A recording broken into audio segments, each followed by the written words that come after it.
Good morning, Raptor Freaks. Lexi Outs here, and it is Monday morning, and we've got triple duty to do today. We've got two reactions to do and a preview for a game today. So let's get right into it. I'm going to start by previewing the Detroit game tonight, and we'll backtrack and we'll react to the Cleveland game last night and also the 9:05 victory over Long Island Nets yesterday afternoon also. So let's get right into it. We got a lot to do. Classic card, Instagram stories, all the normal stuff on the Raptor Free channel. Let's go. All right, so we're playing Detroit tonight. This will be the second time we play the Pistons. The first time we played them was in-season tournament action on a Friday night and at home, and we lost. Of course, Scotty was out for this game. Scotty will be available for tonight. So let's look at the injuries. Our injuries for the Raptors today. Looks like Grady Dick is day to day after leaving the game last night with a left calf soreness. So he's day to day. There's a possibility that Grady will not be playing tonight after getting injured last night. That's not good news to Raptors fans, seeing as we've had a lot of injuries this year so far. We didn't want to add Grady's name to the list. Bruce Brown is listed as out for yesterday, but that doesn't mean he's out for today. And I'm going to make a prediction that possibly if Grady is out, that Bruce Brown will return to the team tonight against the Pistons. So let's see if Lex gets this one right, that the return of Bruce Brown is imminent and he will be playing for the Raptors tonight. Emmanuel Quickley is still out. He was not expected back until mid-December.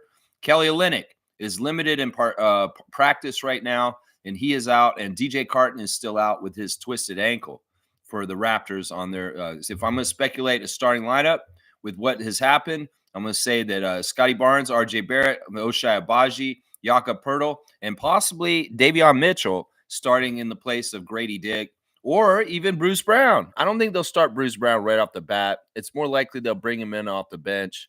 But who knows? Maybe Darko's crazy. Maybe he'll be like, yeah, let's start Bruce instead of Grady Dick tonight. We'll have to see. We do want to get some get back against Detroit. And yeah, let's look at what they're going on with their injuries right now, guys. Cade Cunningham is hurt. He's doubtful for today's game. It's a hip injury. So we may not see the best player for the Pistons on the court tonight. They had Cunningham the first time we played them, and they may not have Cunningham tonight, just so y'all know. Their rookie, Bobby Clintman, is still out. He's been out with a calf injury for a while. So the Pistons are looking like Jay Ivey, Tim Hardaway Jr., Tobias Harris, Jalen Duren, and probably Marcus Sasser may be starting instead, or Asura Thompson, who has recently returned from the blood clot fitness to play kind of stuff. They also got Malik Beasley, Simone Fontecchio, Isaiah Beef Stew, Ronald Holland II, Paul Reed, Wendell Moore Jr., Cole Swider, and Dennis Jenkins. That's their bench for the most part. So it looks like Cade Cunningham is doubtful for today. So we'll have to see what happens with that.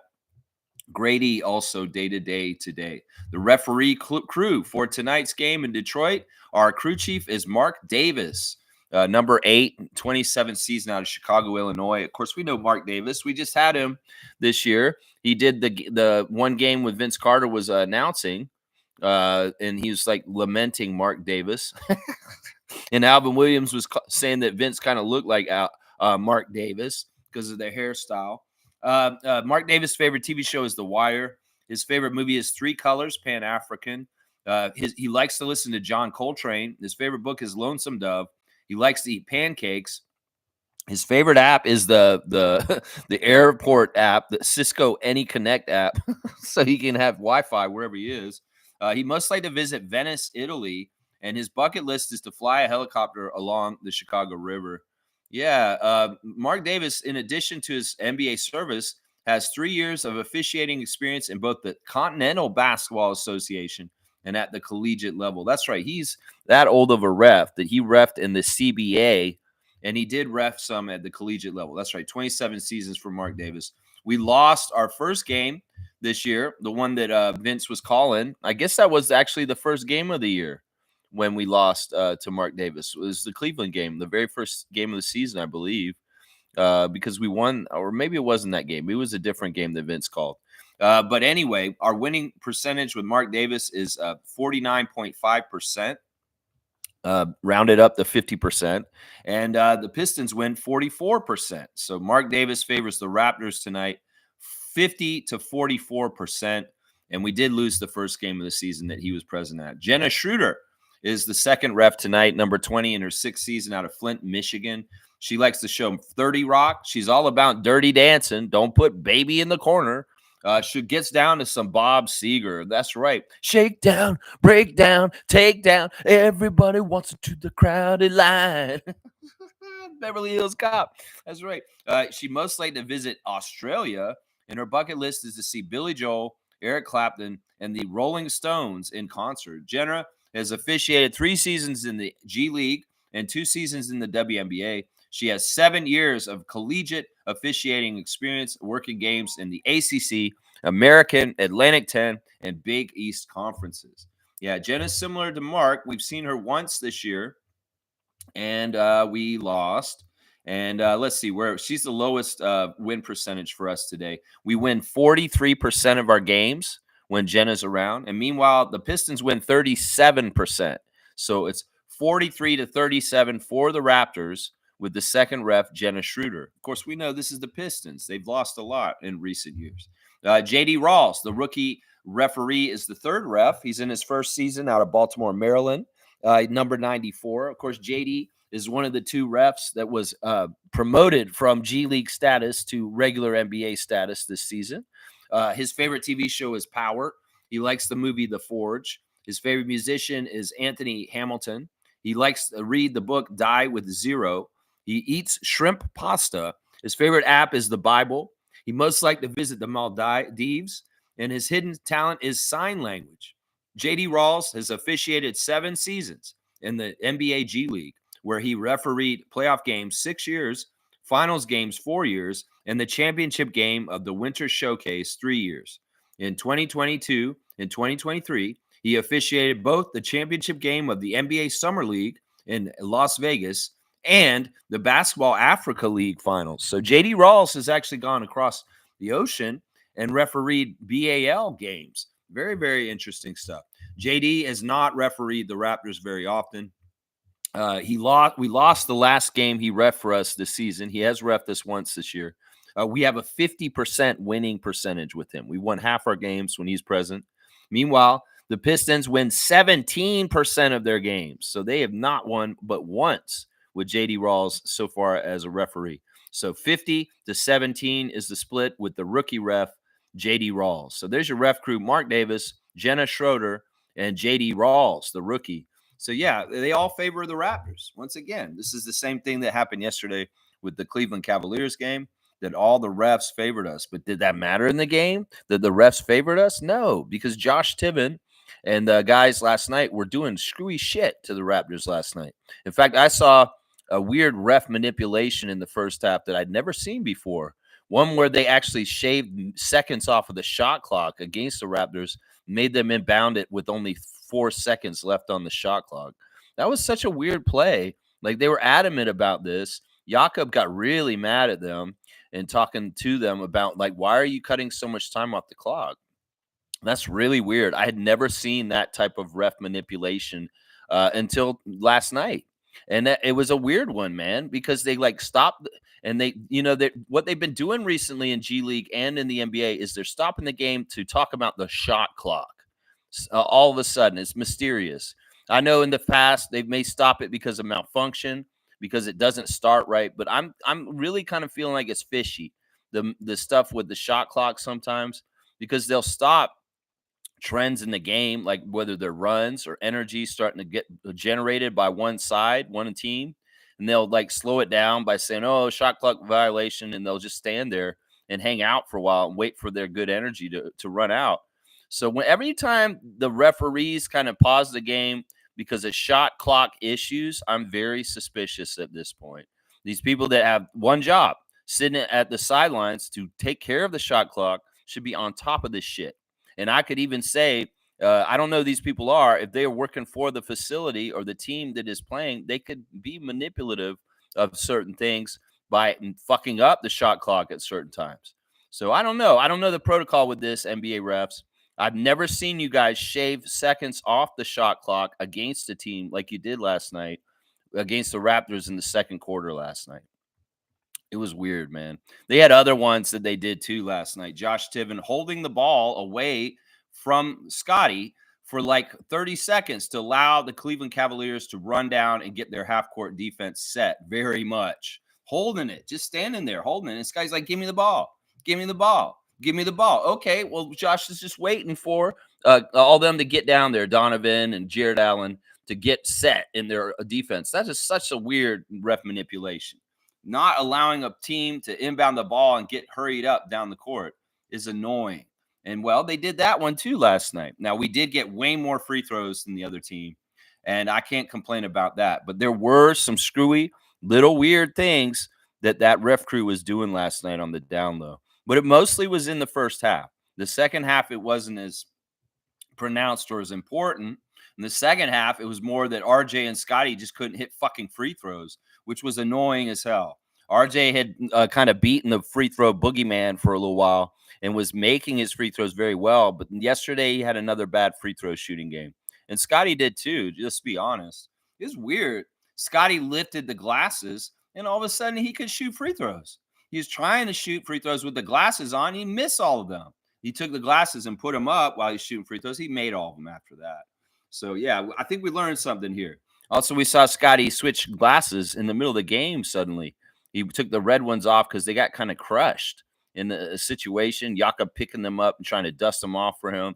And he was wearing black goggles for a second, but then he got switched out after Alex McKechnie fixed up his red pair. He got them back. Yeah, it was a weird game last night. I will say this. It was better than the opener against the Cavs here in Toronto at the beginning of the season. But and still, in some ways, there's a lot of failure that the Raptors did last night that could have added up to being even closer to strike to steal the game at the end by the score.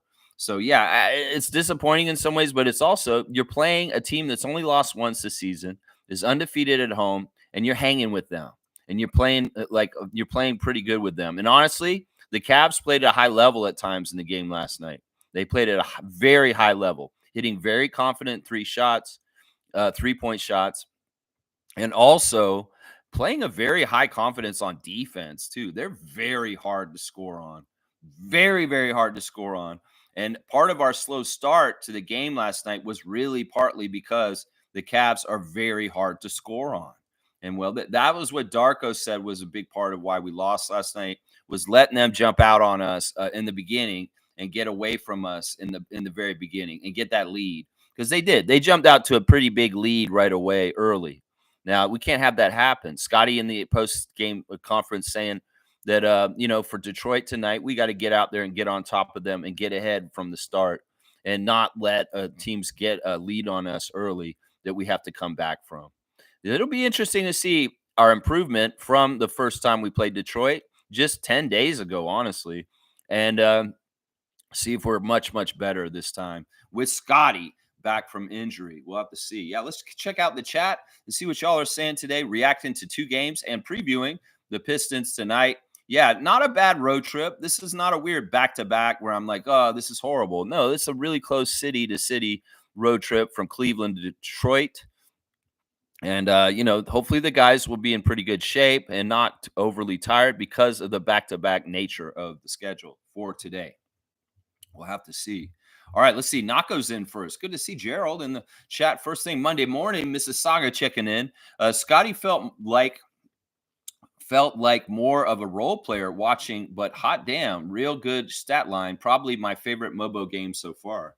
All right, yeah, let's talk about some stars of the game for this one. My first star of the game last night is Jakob, because honestly, Jakob was weird last night. He started really slow and had a really hard time. At halftime, he was 1 of 5, and I was like, oh, that's not so good. But in the second half, he was 4 of 7, and he ended up being 5 of 12 by the end of the game. And that's not a super great shooting game for him. But the reason why I want to give him some props is because he got 19 rebounds, and he was really, really out there fighting. And the thing is, he's going against Allen and Mobley. Then those guys are just really tough and difficult. There's 2 of them. There's only one Jakob. So in some ways, he's battling on an island by himself. 12 points, 19 rebounds, 2 assists, 1 steal, 2 blocks, a minus 14. Jakob Pertl, my number one star of the game. And some people would say, "What, Lex? Jakob didn't even have as good a game as he's been having lately. He only had 12 points." Well, in some ways, I'm looking at the whole picture. I'm looking at how much we need him to like be in the middle to stir the drink as far as getting our offense going with screens and helping people like by looking for them and also just getting on the boards. I mean, seriously, the rebounds were tough to go get last night because the Cavs, like the Timberwolves, are a very tall team and they just go and get it and they're getting after it. Well, Jakob was in there fighting. And I wanted to recognize that. So that's why I made him the first star of the game for last night. My second star of the game is Scotty's friend, Jonathan. Jonathan had his best game as a Raptor last night, scoring 13 points. And Scotty was proud of him. He said something about it after the game. He said he played with great energy and that, that was great stuff from John, is what he said. 4 of 8 from the field for J-Mo. 1 of 2 from 3. We saw him hit a 3 from the corner. And in some ways, I was shocked by that. Of course, the announcers bringing up that Jonathan only shot 2 3-point attempts his whole entire year at San Francisco last year. So him shooting an NBA 3 and bombing it and making it, well, that's nice. I mean, if he's got it like that, go ahead. But in some ways, he shouldn't be a volume 3-point shooter or maybe a regular 3-point shooter. But if they're going to let him do it, he might as well shoot it and make it if they're going to leave him wide open, disrespect him. So 1 of 2 from 3-point range. He made all 4 of his free throws, which is really good, Jonathan. This is part of the reason why you're getting a star and RJ and Scotty aren't. 7 rebounds for Jonathan also, 2 of them offensive, 1 steal and 1 block, +1. So we won while he was on the court, 13 points in 20 minutes. Really, really proud of J-Mo last night. Once again, energy and tracking the ball, watching where it's going, and going and getting to that spot before anybody else. Really aggressive. If everybody on the team played like Jonathan Mobo, they do to an extent, but if they played to that amount of going after it, man, we'd be a really, really good team. We'd be a really, really good team. My third star of the game is Ochai Agbaji. I just felt like Ochai was the most down-to-earth and efficient out of the rest of them. He was 4 for 6. So he wasn't shooting a whole lot. 1 of 3 from 3, 5 rebounds, 1 assist, 1 turnover, a -10 with just 9 points. Yeah, in some ways, these aren't amazing stat lines. 12 points, 13 points, 9 points for my 3 stars. But I felt like these guys played within themselves and did a good job. Ochai, of course, working very, very hard on the defensive end and making sure things happen in good ways for the Raptors over there.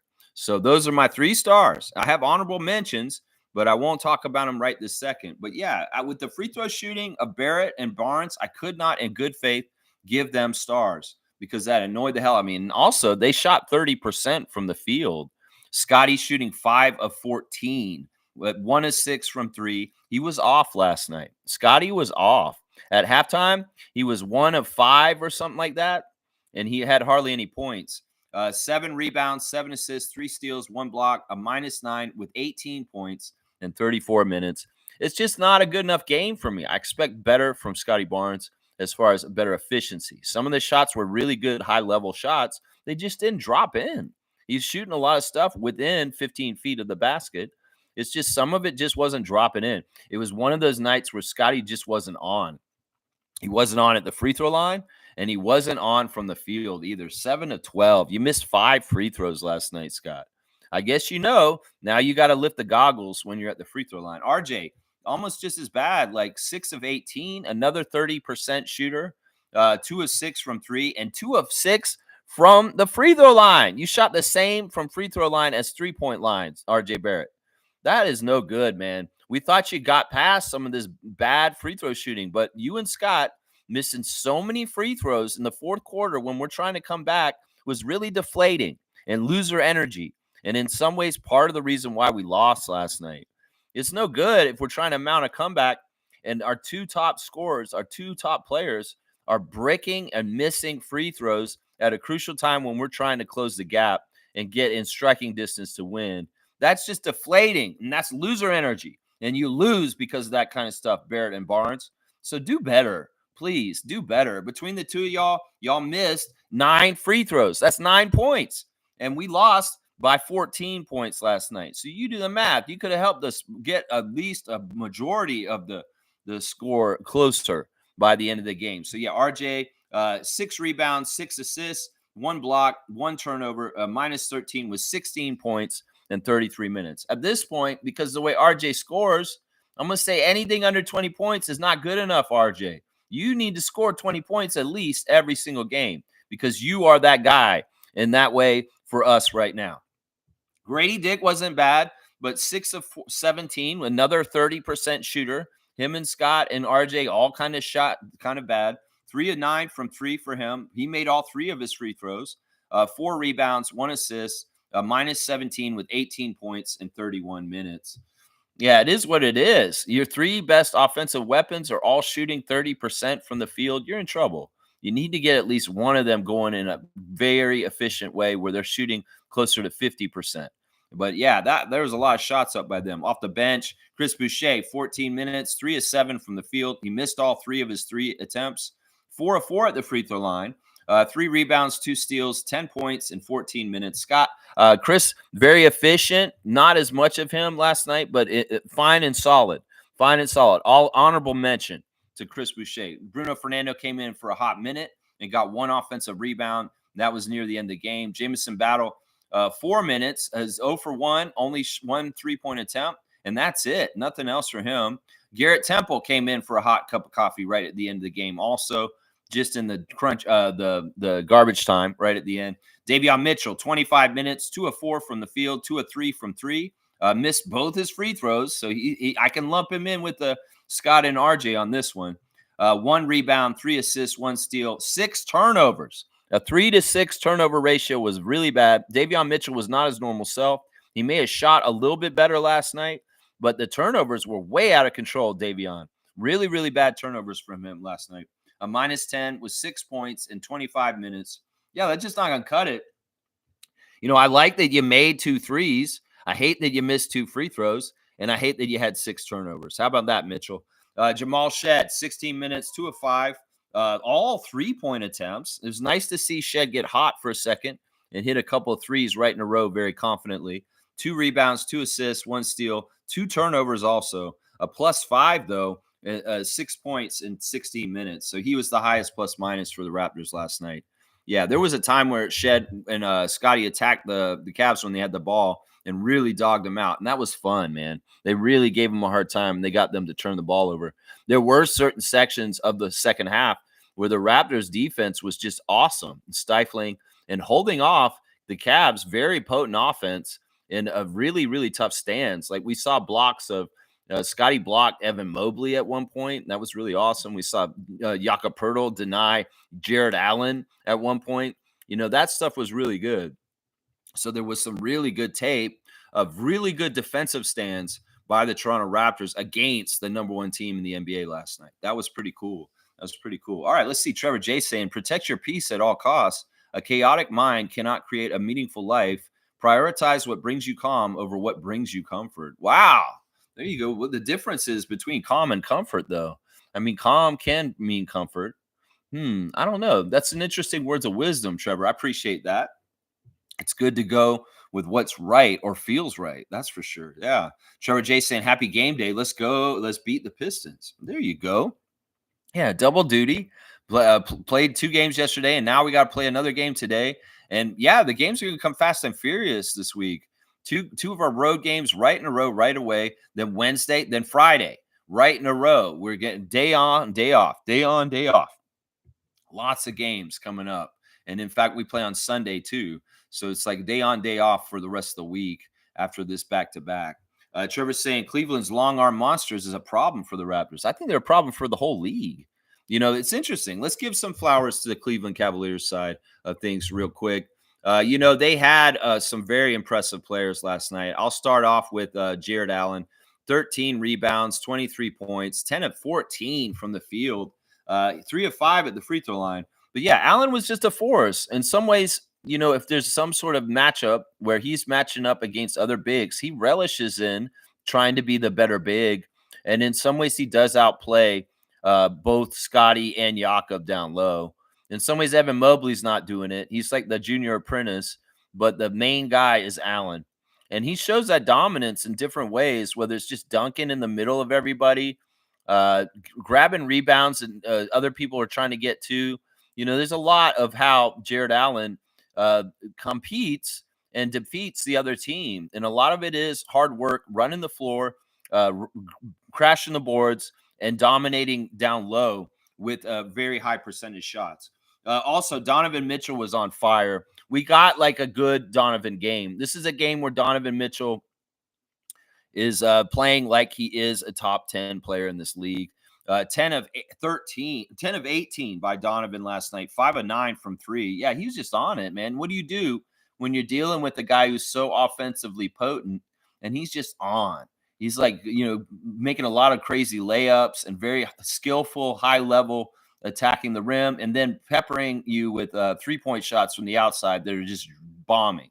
In some ways, Donovan has games where he doesn't make so many 3-pointers, then he's more manageable. But he was on last night with the threes. 4 rebounds, 1 assist, 1 steal to boot. 26 points in 35 minutes for Donovan Mitchell. Also off the bench, Ty Jerome, just annoying, man.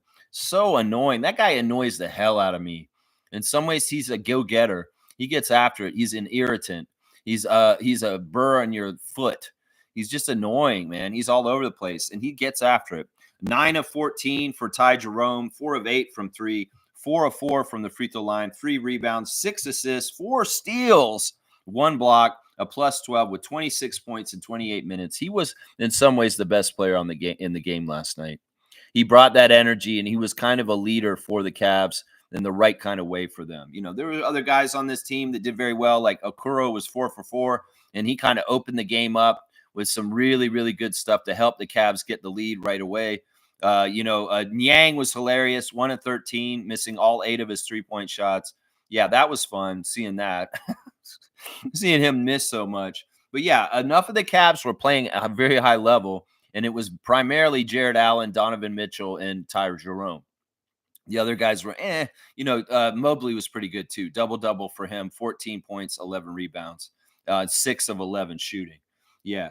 Cavs have got a very good team, and you can see why their record is what it is. Scott gave them a lot of praise after the game in the post-game conference, saying that, there's a reason why this team is 17-1. You can see what they do. They do a lot of things really, really well. Alas, they're 10-0 at home, and we're 0-9 on the road.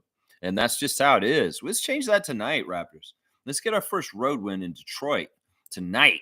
And maybe some Raptors fans are jump the border to go across and sit in Little Caesars Arena to support you tonight. Yeah. We'll see what happens there. That's right. Kaz is saying, good morning, Raptor Freak crew. Good morning to Trucker Kaz. It is Monday morning, so it's on the road again, Willie Nelson. That's right.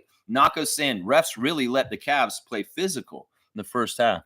Yeah, I won't make that excuse because the game is really physical this year in general. The FIBA-fying of the NBA is taking, and I like it, honestly. I want them to continue to do this for the whole year, though.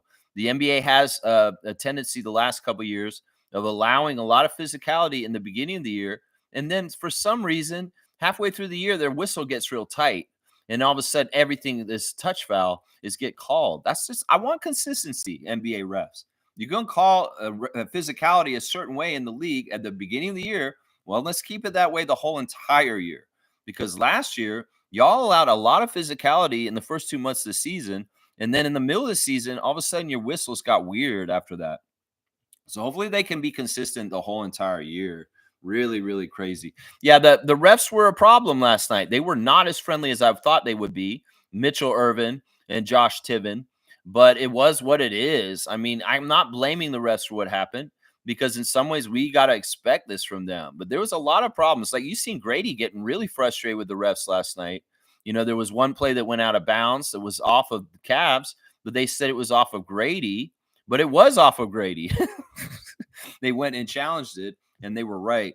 They kind of pushed the ball off of Grady. But there were a couple plays where Grady was kind of like incredulous and kind of like really like, okay, whatever, There was a touch foul that he got called for, and he was kind of making fun of Ty Jerome for it, I think, while he was shooting free throws kind of said, "Oh, you got hurt by this or something like that." There would come scary moments in the game. Also, Jared Allen thwacking Scotty in the face and his glasses coming off and him laying on the ground for a little bit. Very, very scary moments for Raptors fans. But thankfully, Scotty's fine. He said after the game there were no issues from this. It's just that he had to lay there and collect himself for a little bit. In some ways, he needs to remind people that he has a fractured orbital bone. And yeah, maybe not hit me in the face, Jared Allen. Jakob got scratched in the face at one point. Grady got hit in the face at one point. There was a lot of physicality last night, Gerald. You're right. There was a lot of physicality. That's right. Monique is here. Good to see the super fan Monique Lawrence. Good morning, Raptor Freak crew. Kind of bummed we didn't contain Ty Jerome. Well, free throws woes were always, and as always, turnover issues. Grady hurt. 905 win key is special. Chandler, happy game day. Again, winnable, hopefully. All right, she's bringing up the 905 game, so I'll cover that in just a sec. But I want to just see the first part. Yeah, containing Ty Jerome, easier said than done. That guy is just a competitor, and he's kind of like, he's crazy. Like, he's all amped up on like energy drinks or something like that. I don't fucking know what's going on with Ty Jerome, but something's going on with that guy. Yeah. And turnover issues. Yeah. Always an issue for a young franchise that is rebuilding at both levels. We're going to have turnover issues. We got 4 rookies that are playing heavy minutes on the big club, and the 905 are in G League, and they're just going to be like that. In some ways, turnovers, you always want to limit them and play fundamentally right, but they're just going to be part of the course. In some ways, you're going to get turnovers here and there. Yeah, I hope Grady isn't hurt that bad. He's day-to-day, and he may not play today. Maybe more because it's a day back-to-back, and it's the second day right in a row. Give him the night off to heal up, and hopefully he'll be ready for Wednesday against New Orleans. In New Orleans. That's right. All right, let's go look at my stars of the game for the G League last night or yesterday during the day. Tyreek Key is my star of the game. Monique, he was key to the game and key to the victory for them. Off the bench, he was 8 of 11, scorching hot, 6 of 9 from 3. This dude put on a show in the second half, and it was just fun, man. He literally had that NBA Jam, he's on fire shit going on. Like, he's on fire, and he just like shoot threes, and they were just money. I was just like, damn, it's so nice to have this rotation, this depth of sharpshooters on our team right now, with Grady being number 1, Jamison Battle number 2, and Tyreek Key number 3, sure shot in the Raptors organization right now. Yeah, Tyreek put on a show yesterday. He didn't start, but he was the leading scorer for the 905, 8 of 11, 6 of 9 from 3, made his only free throw. 3 rebounds, 9 assists. Also, let's not gloss over that Tyreek Key managed to get 9 assists yesterday. Also, 3 steals, 2 turnovers. So he got 3-2 steal to turnover ratio. All right, plus 14 with 24 points. Yeah, I like Tyreek Key. He played professionally in Belgium last year, and this guy is actually professional. He plays in a very fundamentally professional way. Makes his free throws, is very, very smart about how he's playing, and he's doing things clean. He's an ethical player, and that's why I like him so much. There's a lot of guys on 905 that are not ethical players, that do not play basketball the correct way, but Tyreek Key does. At least I can say that. My second star of the game is undoubtedly crazy, Kennedy Chandler. I'm not a big fan of Kennedy Chandler. I feel like he's been very selfish. He's picked up from where Javon Freeman Liberty left off last year. But I have to give him a lot of credit because he got a double-double yesterday. He got 12 assists. So he was finding his teammates and setting them up and getting them involved. And because the overall result of the game was a victory, well, I feel good about it, because there's been a lot of games in this G League season so far where Kennedy Chandler has called his number a lot, and we've floundered and we've lost. In fact, we lost like 5 games in a row because of this. So 9 of 12 for Chandler. He did a really good job of mixing it up. 4 of 5 from outside. 0 for 1 at the free throw line, which is unpro move. 5 rebounds, 12 assists, 1 steal, 2 blocks, 22 points in 29 minutes. He was undoubtedly a catalyst and the point guard helping this team win last night or yesterday. And I'm very, very, I'll say it, Kennedy Chandler, thank you for playing well yesterday. And if you're going to get 12 assists, I may like you more and more. Honestly, in some ways, I know you're already going to be just selfish, But in some ways, you need to realize you need to broaden your game other than just being a scorer so that you can be more attractive to people in the NBA. I know that may be counterintuitive, but if you make your teammates look better, like you did yesterday, you have a better shot of making the NBA. I'm serious. I'm serious, man. You don't want to be one dimensional. Kennedy Chandler is what I'm saying right now.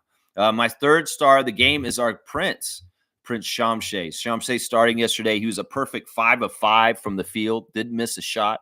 Of course, a lot of the things that Shamshay did were dunks, garbage points that he got from cleaning up from balls being loose underneath the basket and him just grabbing them and going up and dunking it on them.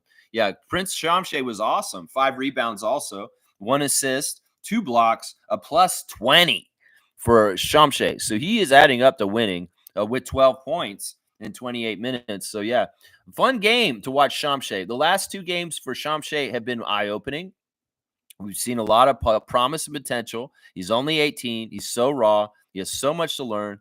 But the physical attributes that he can do, like running up and down the court, some of the things he can do on defense are just badass. And I love that he hit his free throw because honestly, that's something that a big man that's so green like him, that's one of the areas where he probably wouldn't be so good is free throws. This guy is actually a good free throw shooter already coming in as an 18-year-old.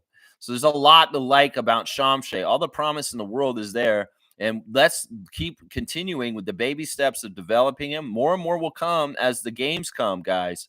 And patience is key with Ulrich Shamshay. Just trust me on that. Patience and key is key for Ulrich Shamshay. But yeah, Shamshay, really, really good game yesterday. Him and Mobo both having good games yesterday. My 4th star is Kevin O'Banner. Kevin O'Banner off the bench, 5 of 6 from the field. Hit his only 3-point attempt, hit his only free throw attempt, 7 rebounds, 2 assists, a plus 24 with 13 points in 20 minutes. Kevin O'Banner, just a solid backup big off the bench who gets after it with rebounds like crazy. He gets after those rebounds. And, he's just a tough, nosed player. I like that Kevin O'Banner's back on our team this year. I thought that he was one of the better 905ers last year. So we retained 2 of the better ones this year as far as Miles Burns and Kevin O'Banner. Unfortunately, Miles Burns was a DMP yesterday. His cousin was in the chat with us asking, why is Miles not playing? And I was like, I don't know, man. He's just not in the rotation today. They just Andrew Jones not playing him today. He said, that's bullshit, man. They need to tell that coach to play my cousin, Miles Burns. Yeah, I kind of agree with them because I'd rather play Miles Burns than, let's say, Charlie Brown. Yeah, I'm not a big fan of Charlie Brown. In some ways, I always say play Miles Burns instead of him. Jacoby Walter had an interesting game.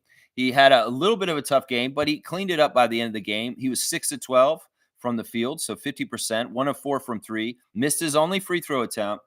5 rebounds, 2 assists, 1 steal, 2 turnovers, and plus 7 with 13 points in 24 minutes. Solid game. Not a super great game to get him one of the stars, but still a solid game in general. Real quick, yeah, but he was my 5th star, actually. He was my 5th star. Never mind. He was a star. He did get the last star, Jacoby Walter. Honorable mention goes to Eugene Omarui, who was 5 of 11, 2 of 5 from 3, 3 of 3 at the free throw line, 5 rebounds, 1 steal, 17 points in 24 minutes. Eugene was really powerful and helpful for the 905 in the middle of the game and carrying them. And for a little while, he was the leading scorer for the 905 and carrying us. But yeah, he's an interesting player. He's such a role player and a particular type of build as a player. And in some ways, I'm really, really ecstatic to have him on 905 right now. He's the kind of player that we need more of on the 905. He's the kind of player like that. I also said yesterday at the 905 chat, watching the game with everybody, I could see Eugene getting called up to the Raptors, but only if we have injury problems like we did last year, where we were bringing up a lot of 905ers at the end of the season. But Eugene is good enough to play in the NBA. He's still very young. And in some ways, he was bouncing between the G League and the Washington Wizards before when he was in the Wizards organization. There's no reason why he can't be a break in case of emergency for Darko and the Maine Raptors if they need a little bit more of ethical Draymond Green up on the bigger level. That's what I call Eugene Omarui. He's like a ethical Draymond Green. He has the same body type as Draymond. And in some ways, he has a lot of the same characteristics as him on defense. And but in some ways, he's not a dirty player. So that's why I call him ethical Draymond Green.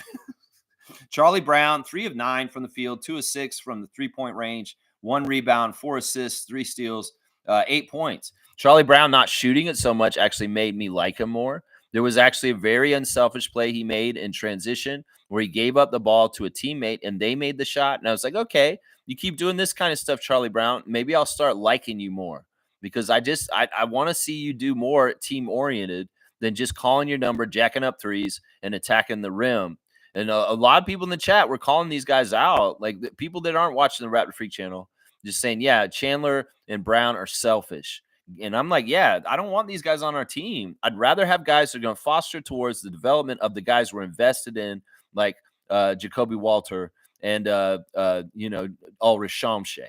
So, we don't want people taken away from our guys that we really are having plans with. I want people that are going to be there to enhance them and help them to win also. Dylan Disu off the bench, 3 of 5, 1 of 1 at 3-point land, missed his only free throw, 3 rebounds, 1 assist, 2 steals, 7 points in 21 minutes. Tyler Perry came in for 11 minutes, 1 of 2 from 3, 2 of 2 at the free throw line, 1 assist, 6 points for him. And Evan Gilliard came in, and he was actually pretty solid. A plus 23 for Evan Gilliard. 4 for 9 from the field, 0 of 4 from 3. 3 rebounds, 8 assists, 3 steals, and 2 turnovers. So 8-2 assist to turnover ratio for the point guard, Evan Gilliard the second. 8 points and 23 minutes. So he was adding up to some good stuff too. There was some nice chemistry between Gilliard and Chandler when they were both out there as small point guards, looking for each other and making some very long cross passes that were very good. So yeah, overall 905 improvement from Friday against the Nets. Of course, AJ Lawson was a DMP. He did not play, the guy who dominated the game for the Nets last game. So he didn't come out there. Killian Hayes, a little bit more down to earth, 5 of 11 with 12 points. Dariq Whitehead was the real weapon for the Long Island Nets yesterday. He was going crazy, 6 of 12 from 3 with 26 points for him. And then, yeah, the Chinese guy came out there and played for a little bit, Yangsi Ku, and he had a whole contingency of fans in the Yahoo chat, the YouTube chat that were there just to see him. But yeah, good game by the 905 against the Long Island Nets, breaking their losing streak, getting their first home victory. And yeah, now they're 2-5, but they need to continue to do better and better. Maine Celtics are next, and that game will be on Wednesday. Yeah, so checking in on our 905 and what happened there. Yeah, very, very cool, interesting game, and I'm glad Andrew Jones finally won again. That was important that he wins once again. All right, let's see where we are in the chat. Josh Tiven sucked, is what Monique's saying. Yeah, Josh Tiven was a little manipulative last night, a little manipulative. But I'm not going to lie. The Raptors lost on their own merit. It's not the referees. The referees are a difficult barrier in certain ways. But really, the missed free throws and not sharpening up is key times in the second half where the game isn't within reach. Letting them go on runs and taking over all of a sudden and getting a double digit lead when we're actually within reach at one point. That's a big part of it right there. There were times when our defense was just shit, and all of a sudden, Cleveland was scoring very easily, and that we couldn't do that at those points late in the game. Carlos saying, morning, Lex, and most gracious freaks. 5th win alert. We're going to win tonight. I feel good about tonight also. We need to win on the road. This has been really kind of annoying that we have not won a single road game this entire season yet. So I think this is a ripe one for this. These guys need to get this over and done with and just say, yeah, we won on the road finally in Detroit against the Pistons. I think this is very doable. And I think Carlo's right. We need to win this. That's right. Monique saying good coaching by Andrew Jones. J-Mo, amazingly good. All right. I want to talk about Andrew Jones because I've heard him do interviews recently, and I'm hearing what he has to say about his team and stuff. And I'm impressed because he's holding them accountable. And in some ways, he's not happy. He's not happy at all with how they've started this season. And that's good because he shouldn't be happy. There were times in the last 2 years where I see Eric Curry just kind of, yeah, it is what it is. We're going to do this, whatever. No, Andrew Jones, to an extent, is acting like, this is not good. And these guys need to do better. Now, the one thing I will say to Andrew Jones, if I have a critique of him, is you need to start playing the guys that are working hard. And one of my biggest criticisms yesterday was, why isn't Miles Burns playing? Because Miles Burns gets after it. Miles Burns is always up and down the court and running around. I know he's got to pick an odd man out, but in some ways, I want to know his reasoning for why he would sit Miles Burns over some of the guys he played yesterday. Because in some ways, I want the guys who are getting after it. I want the guys who are making the free throws. I want the guys who are playing more team oriented and are more trying to do the Darko system. And the guys that aren't, in some ways, DMP their ass. Because as far as I'm concerned, Andrew Jones, most of the 905 guys are all on the same level. There's not, I mean, some of the guys that come down, like Jacoby's a first round pick, and he has a certain level of excellence that he can go to beyond the other guys. Jamal Shed, sure. These guys come and play, they're going to be a little bit more, but the rest of them are all kind of equal. I don't think Charlie Brown is a much better player than Kevin O'Banner, even though he's much more talented and has a better body. I think that these guys are interchangeable as far as their equality, as far as like whether you should be like caring about them or not. It's not like you have a superstar like Scotty and you just got to play Scotty no matter what, even if he's having good or bad time. I say bench people for very minor infractions, like not hitting free throws, like causing too many turnovers, like not being a team player and passing the ball to other people. That's the way you get these guys to get more into playing the Darko system. You have to have accountability. And in some ways, I want to know from watching the games that like this makes sense. This guy just blew his defensive assignment, and that's why he's sitting on the bench right now. Or this guy just missed 2 straight free throws, and this is why he's sitting on the bench right now. I want that from Andrew Jones next. Because in some ways, I didn't see any of it from Eric Curry for 2 years. And this year, it's Andrew Jones's ship. And I want to see if he'll do this to them. So far, I'm not seeing any rhyme or reason to the accountability on this team in some ways. And I want to see more accountability. That's right. J-Mo, amazingly good. Yeah, Jonathan Mobo has a real nose for the ball. Like I've hearkened him to Dennis Rodman. Once again, I feel like this guy's tracking ball's trajectory and where they bounce off the rim. And he's just going to the right spots and nowhere where to run to. Some of it is just pure hustle and effort. Grady has this too. These guys will go and get to the ball. And I love that kind of stuff about them. I really, really do. Getting after it is an important thing to be in the NBA. And yeah, it's awesome. Cool Cat is here. Good morning to Coach Cool Cat on a Monday morning. Good morning, Raptor Freak crew. Kudos to our new guys. No quit. Year one of rebuild is fun. I think I'm having fun this year too. In some ways, I'm not taking the losses so hard this year. In some ways, there have been times in the past when you guys have watched me after losses where I freak out and I get crazy and I get really, really mad and maybe harp on things a little emotionally. But, you can go in my archive. You can find old streams like this. But this is a different year. We know the mission. We understand the settings.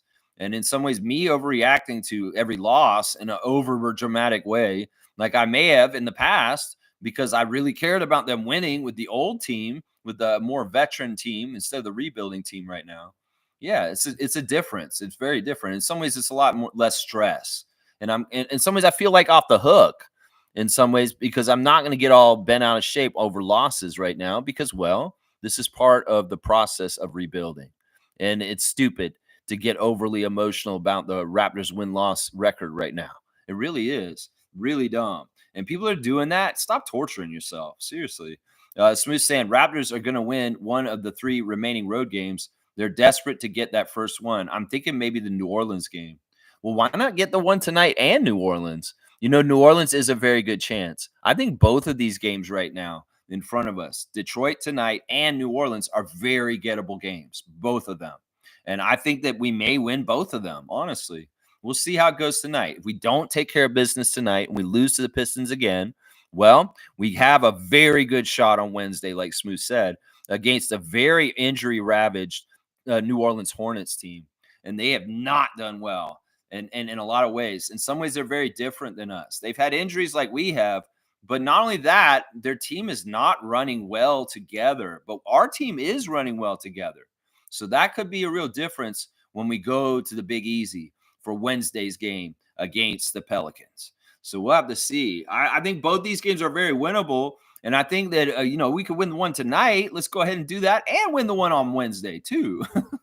That's what I'd like to do. Yeah. Kareem saying, again, Cleveland is a really good team and we hung with them for most of the game. It's still kind of hard to gauge this team, but tonight will be very telling. Yeah, I want to have a killer instinct tonight, and I want to mess them up. If they don't have Cade Cunningham, we definitely need to beat their ass, is what I'm going to say right now. We've had guys come back from injury since the last time we played the Pistons in Toronto.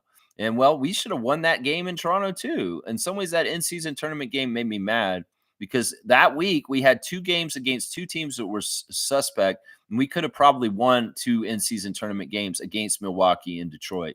But it is what it is. It was not to be. And in some ways, punting the in-season tournament or punting the tip-off tournament in the G League, who cares? These are made-up mid-season tournaments the NBA have made up, and the enchiladas at the end of the year. So in some ways, G League 905, go get the championship at the end of the year if you ain't going to be in Orlando for the tip-off tournament cup this G League season. I mean, it is what it is. In-season tournament, who cares? We'll compete in the in-season tournament at some point, the NBA Cup. It'll be fun when we finally get a year where the Raptors are like doing really well in those games. In some ways, I still am suspicious of the NBA Cup, the Emiratis Cup, as far as it being like a showcase for the referees to really manipulate specific pinpoint games for certain reasons. It could be a really weird thing. Like, all right, we played Indiana last week and we beat them, right? At home. And, well, we played Detroit at home and we lost them in an in-season cup game. Well, we're playing Detroit tonight, but not in an in-season cup game. Now, can we beat them tonight when it's not in the NBA Cup game? And then Indiana's going to play us in the NBA Cup game next after the last one after Miami on Friday. Next Tuesday, we'll play them in Indiana. Or no, back in Toronto again.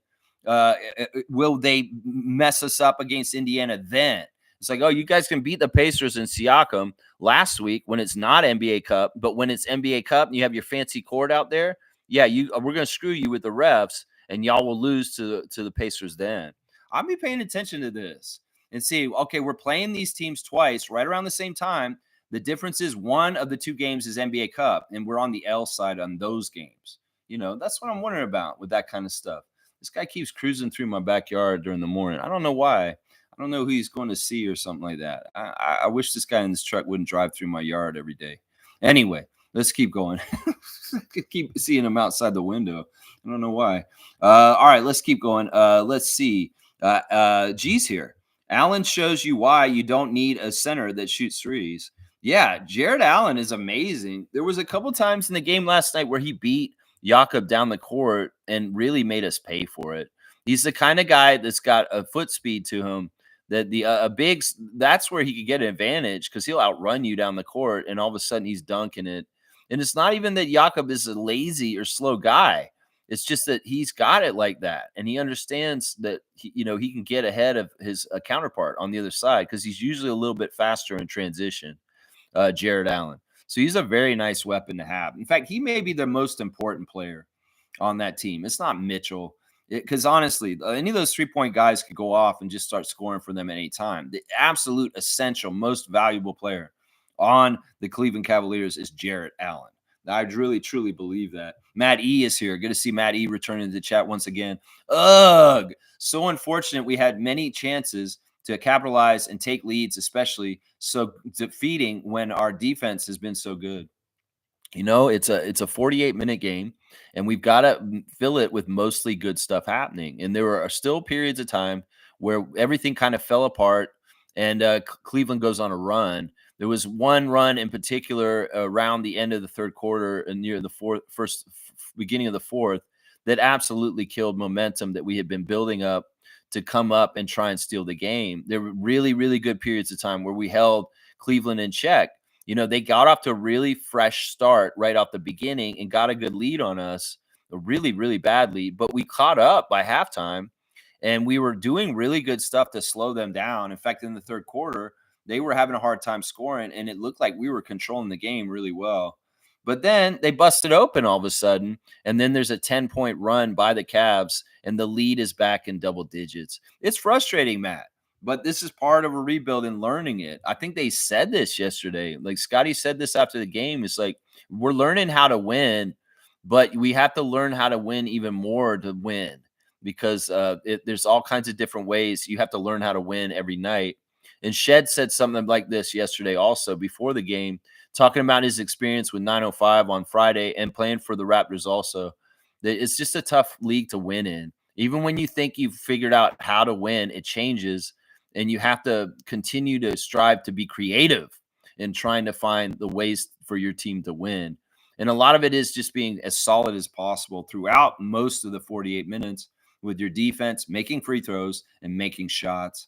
It's tough, Matt, but it is what it is. I don't want you to get too distraught about this. It's a rebuild. Let's keep this in mind. And we just played the best team in the league last night, to be honest. They have the best record. And in some ways, the Celtics are the champs still, and they beat them. But, man, the Cavs are playing at a certain level right now, a cockiness and a swag to them that is very tough to beat.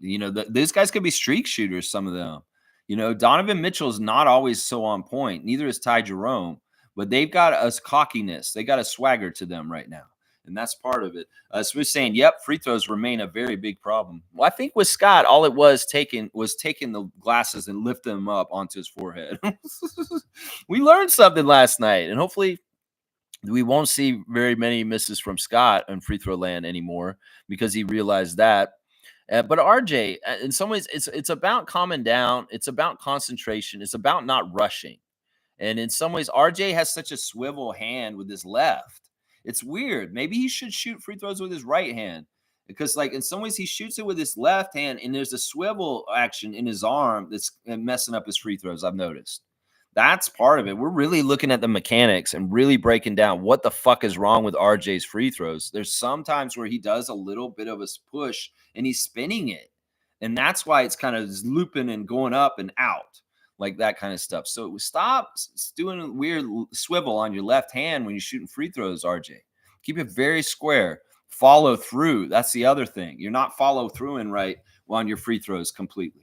And that'll help you too. So yeah, I want to see him get better with his free throws. He's had very good games where he's only missed like one free throw in that whole game and made like 8 of 9.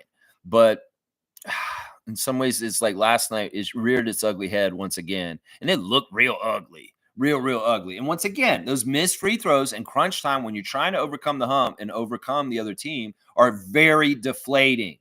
And it's loser energy that does not help your team overcome the other team and win. Monique's saying Davion Mitchell struggled, but loved this defense so much. Yeah, he's going to do certain things for you on one side, but he may mess you up on the other side. I felt like he had some really knuckleheaded turnovers late, some stuff unforced, some stuff just like not being smart with the ball, careless. And the aggressiveness of Ty Jerome really messed him up at times. It's not often that I see the other point guard kind of pick in the pocket of Davion Mitchell because he's a small and compact point guard, and he's very good at protecting the ball. But for some reason, the length of Ty Jerome's arms and the doggedness of him was causing problems for him and knocking the ball loose from him. And it was shown by the turnovers by Davion and the steals by Jerome, which was annoying at times, very, very annoying. And Mitchell had some key turnovers late that absolutely hurt our momentum also. Very, very, very important possessions where we should have been scoring, and he throws the ball away all of a sudden. And that was a frustrating time. That was very, very frustrating. Kareem saying, gee, don't say that. We would upset a lot of millennials who don't know the game of basketball. Yeah. I mean, the whole thing about everybody has to shoot threes on the court is bullshit. It is bullshit. That's right. And in some ways, I mean, I don't know who these people are out there that are thinking this, Kareem. I don't know. They're millennials. I don't know. I don't want to be like, it could be there's some old men like me that think it too. Well, 3-pointers are just the way it is. I love Steph Curry. They don't have to be millennials. I'm sure there's Gen Xers, some of them that have converted to it because of their love for the Golden State Warriors style of play. This was pointed out in the broadcast last night, and this makes a lot of sense. Kenny Atkinson coming from the Golden State Warriors under Steve Kerr, like Mahalea, he really did bring a lot of that kind of mentality of Steph Curry and the Splash Brothers to the Cavaliers. And that is part of why they're doing so well is, Donovan Mitchell and Darius Garland kind of get that Clay and Steph mentality because that's Kenny Atkinson's using that brain. And it's very interesting to hear people talk about Kenny Atkinson. Like Jamo was saying, coaching with him, he dreams about basketball and he's always thinking of things. He's creative. That's what they were saying in the broadcast last night. So interesting, and that makes total sense. He turned down the job to coach the Charlotte Hornets a couple years ago. And in some ways, well, he's probably pinching himself that he didn't go there and take that job and languish with that squad and NC. Instead, held out and got a really cushy job with the Cavs in a very good position. So, yeah, very, very interesting thing. In fact, Kenny Atkinson is the number one favorite to win Coach of the Year right now, according to ESPN. They came out with something this morning on ESPN. It's like the favorites to win awards. And the Raptors do not have anyone on any list except for one, a most improved player.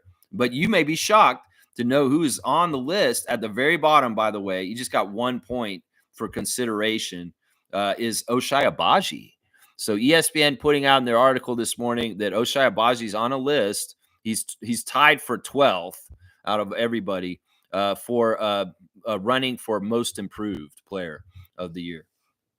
It's not Grady. It's not RJ. It's Ochai that ESPN is saying is our most improved player right now, which is interesting that they say that because a lot of the improvement is on the defensive end, and they don't normally recognize that. Now, OG's getting consideration for Defensive Player of the Year now that he's a Knick. He's on the list for that, yeah. But nothing else Raptor related on there. Norman's on the 6-man list too. Actually, is he on the 6-man? No, he's on the most improved list, actually. He's on the most improved player list. Let's see. Carlos saying RJ needs to be better defensively too. He had many blow-bys. Yeah, I mean, in some ways, that is a limitation of RJ in the past. And he's working on it. I think that anybody can get caught on blow-bys from time to time, but if it was really apparent and it seemed like it was a real issue over and over again, like they were just milking it. But I didn't really see that. I mean, in some ways, we've got a defense where guys are going to get beat a bit because there's a cleanup in the paint. Then that's usually supposed to be Blocko.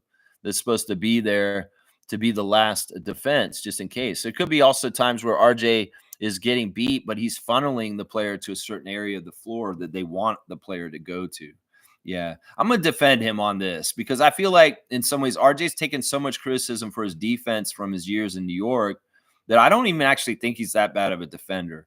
Now, let's not get it twisted. In some ways, he may not have the lateral quickness, the side-to-side crab feet to really cover and guard people a certain way, but he's putting in effort and he's trying, and I'll give him a lot of credit for that. How about that? Fiercely saying, good morning, fam, and happy Monday. A huge difference maker were the Cavs hitting their threes. They were very good. All right, she's cued me to go and look at the box score and actually look at the team stats. So we'll go look at that real quick. Good morning to you, MJ. Always good to hear from you out of Ottawa. The Raptors shot worse than the Cavaliers. We shot 40%. They shot 49.5%. So they shot like 10 percentage points better than us. They also got 5 more field goal attempts than us. So, yeah, in some ways we lost in that battle right away. The three-point battle, they made 16 threes. We made 12. So there's another +4, +12 on top of that. 39% from three for them. We were shot 31% from three. So we can get beat at both the shooting stats right there. Now, we got 20 more free throw attempts than the other team. And that's why I can't say that Tibbin was totally against us because they put us on the line twice as much as them. They only got 14. We got 34 free throw attempts. And we missed 12 free throws. We lost by 14, y'all. I'm just saying, clean up some of the turnovers, make your free throws, and you're a lot closer in striking distance to steal this game from the Cavs on their home court. That home crowd was a part of it, I think.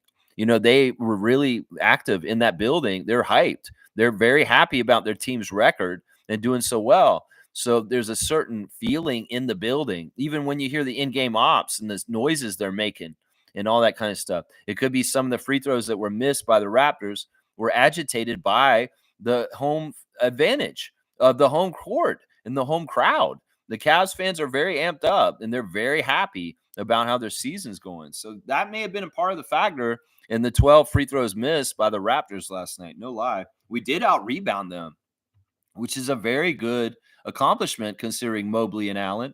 55 rebounds for the Raptors and 49 for the Cavs. In some ways, this is the reason why I gave the first star to Jakob Poeltl with 19 rebounds himself. Yeah, that was amazing. 19 offensive rebounds by the Raptors alone. 27 assists for the Cavs, 22 for us. We could have found each other a little bit better. It wasn't like a weird thing where they were stealing the ball a lot or getting the passing lanes. It's just in some ways our guys just weren't connecting and hitting shots off each other like they should normally do. The Stocks, we got 14. They got 15. Turnovers, we had 2 more turnovers than them, 16 altogether. I don't even think the turnovers were that part of a problem other than the really key ones late, like the ones by Mitchell. I think the turnovers, some of them were just normal kind of turnovers that were just kind of, there were a couple of makeup calls by the refs where they call a weird foul on us and then they call a similar kind of foul on them. There was a lot of that kind of stuff. They called the defensive 3 in the key on both teams at different times. So in some ways, a lot of those kind of things that when the refs do that, they're giving the mirage that they're very equal and fair. They're going to say, oh, we're going to give a 3 in the key to Jared Allen right now. We'll give you the 3 in key to Jakob Poeltl down the other end. See, we're calling it down the line both ways. That's sometimes why they do that shit. Seriously, is to give the illusion that they're very, very fair and balanced. They'll give the same call, even if sometimes one of the calls is not right to do. It's just that making it look like it is what I'm saying. Points in the paint, they dominated. 64 points in the paint for them and 42 for us. That was an area we could have done better. And we only outscored them on fast break by 2 points. That's an area we should have done better with also. It is what it is. And, well, it's another game and another learning experience. Scotty and RJ and the rest of them got to learn what it takes to win in the NBA, especially against a top team like the Cavs. That's right. Matt's saying that that mentality rubs off on us and causes us to still make mistakes as well. Yeah, I feel like if you don't make your free throws, it's deflating. And then everybody's like, oh, and then, if they're already tired and they're busting their ass and they're working hard, you get to the free throw line, you don't make the free throws. It's so deflating. And in some ways, it's harder to get the gumption up for the energy and the effort you got to put in to continue the game, to keep going. You have to do that much more to get over the hump that you just missed those extra shots. I hate that. Kareem saying, Davion has been the one person I actually yelled at to my TV. I hate his careless, unforced turnovers. I get it if people are playing tough defense on you, but these nonchalant passes is what grinds my gears. Yeah, you know what? In some ways, I've noticed Mitchell's better sped up, but when he's slowed down, he is susceptible to getting the ball stolen from him. If he's going full tilt and we're running down the court, he makes the most amazing passes and he finds people and he's successful. But when things slow down, Mitchell is susceptible to getting the ball stolen from him, like what Jerome was doing to him last night. And then also, he's a little too nonchalant. And like you said, he'll throw the ball out of bounds all of a sudden and for inexplicable reason. I'm like, whoa, what are you doing? I mean, any point guard has this kind of stuff they have to deal with as far as taking care of the ball and making sure they're making good, crisp passes to guys that are paying attention to catch the ball. Because there's been issues this year with both Jamal Shed and Davion Mitchell where they have thrown balls that lofted over people's heads and just have not connected correctly to people. There's going to be good and bad nights. And the assist to turnover ratio, I'm still watching for all point guards on both teams in every kind of way. Kennedy Chandler, Evan Gilliard, DJ Carton, Jamal Shed, Davion Mitchell, Emmanuel Quickly. I'll be watching all you guys for your assist to turnover ratios. That's right. That's what I'll be looking at. Monique saying, Bruce sighting tonight, all for it. Who says yes? Yeah, I think it's going to happen. I think the interview of him on Saturday foretells that he is very close to returning and that, yeah, it could be tonight against Detroit that we see Bruce Brown make his season debut for the Toronto Raptors. And hopefully he looks really good because he's playing with 2 legs and not one. I want to see that. I want to see that. Yeah, Mischief's here. Good to see the base man, Mischief. What's up, Jay? How you doing, man? I no longer want the number 1 or number 2 pick, which is Cooper Flagg or Ace Bailey. I want the Raptors to draft 6'9" point guard Igor Demon. His numbers look the best. Makes more sense. There you go. All right, it's still early for instant scout segment. That'll be in January 2025. We will debut the scouting for the new draft class coming up. But yeah, I'm going to keep in mind, once again, here's another name. Mischief is bringing me a name early. He did this last year, and I'm going to be remembering Mischief's Diaper Dandies. And I'm going to have to see what these guys look like in January. But not yet. Not yet. We're not ready for this segment yet. But you, Jay, bring that name again in the new year, and I will look them up, and I'll do an instant scout. Instant first reaction to that player. Carlos saying, Darko says he wishes we can play the Cavs every week. I know. I heard him say this, and he's right. I mean, it makes sense. You know, you got to play the best to be the best. To be the man, you got to beat the man. Ric Flair used to always say, you don't play jabronis over and over again. You ain't going to get anywhere. You're not pushing yourself. And playing against a top team like Cavs has been very good for our team. And even last night, yeah, I love that Darko said that. And he's exactly right. He wants to play the Cavs every week. Well, we're going to have to play them 2 more times this season still, and we'll catch them at different parts of the season. And in some ways, once again, I say this is a very good litmus test to test how far you've progressed and where you've gotten to. So who knows? Maybe the next time we play the Cavs, we actually beat them because we've progressed to that point. I'm all about it too. I love that he said that, Carlo. Nako's saying, good loss. I'm happy with how we handled Mobley. You know, Mobley was tough. Mobley, in some ways, beat Scott at times. Scott had very good words for him. He's talking about how Mobley has longer arms than him and that he's a really, really good player. He went over his player profile and said all the good things about Evan Mobley. And he said, yeah, he's right around my age. I enjoy battling him. In some ways, I was talking to him at the free throw line about that I love competing against you, Evan Mobley. You know, they're friendly with each other. They're not super close, but they've been around each other throughout their careers at different levels. That Scotty has an immense respect for Evan Mobley. And I know that people in Raptors Nation and Cavs Nation want to pit these guys against each other. And yeah, sure, there's a competitive rivalry there, but it's not an animosity that's like, kind of hate. No, it's not like that. It's a respect and a competitive fight, but not anything kind of like, where I just test this guy and this is a problem or anything like that. So Scotty's saying a lot of nice things about Evan Mobley after the game in his press conference, admitting that he thinks that Evan has longer arms than him. But yeah, that was a good matchup last night. Very, very good matchup. Mobley versus Barnes. Once again, it's a good matchup. And as Scotty beat him at one point, and he got really amped up, but Mobley beat him at times too last night. So it goes back and forth with those two guys.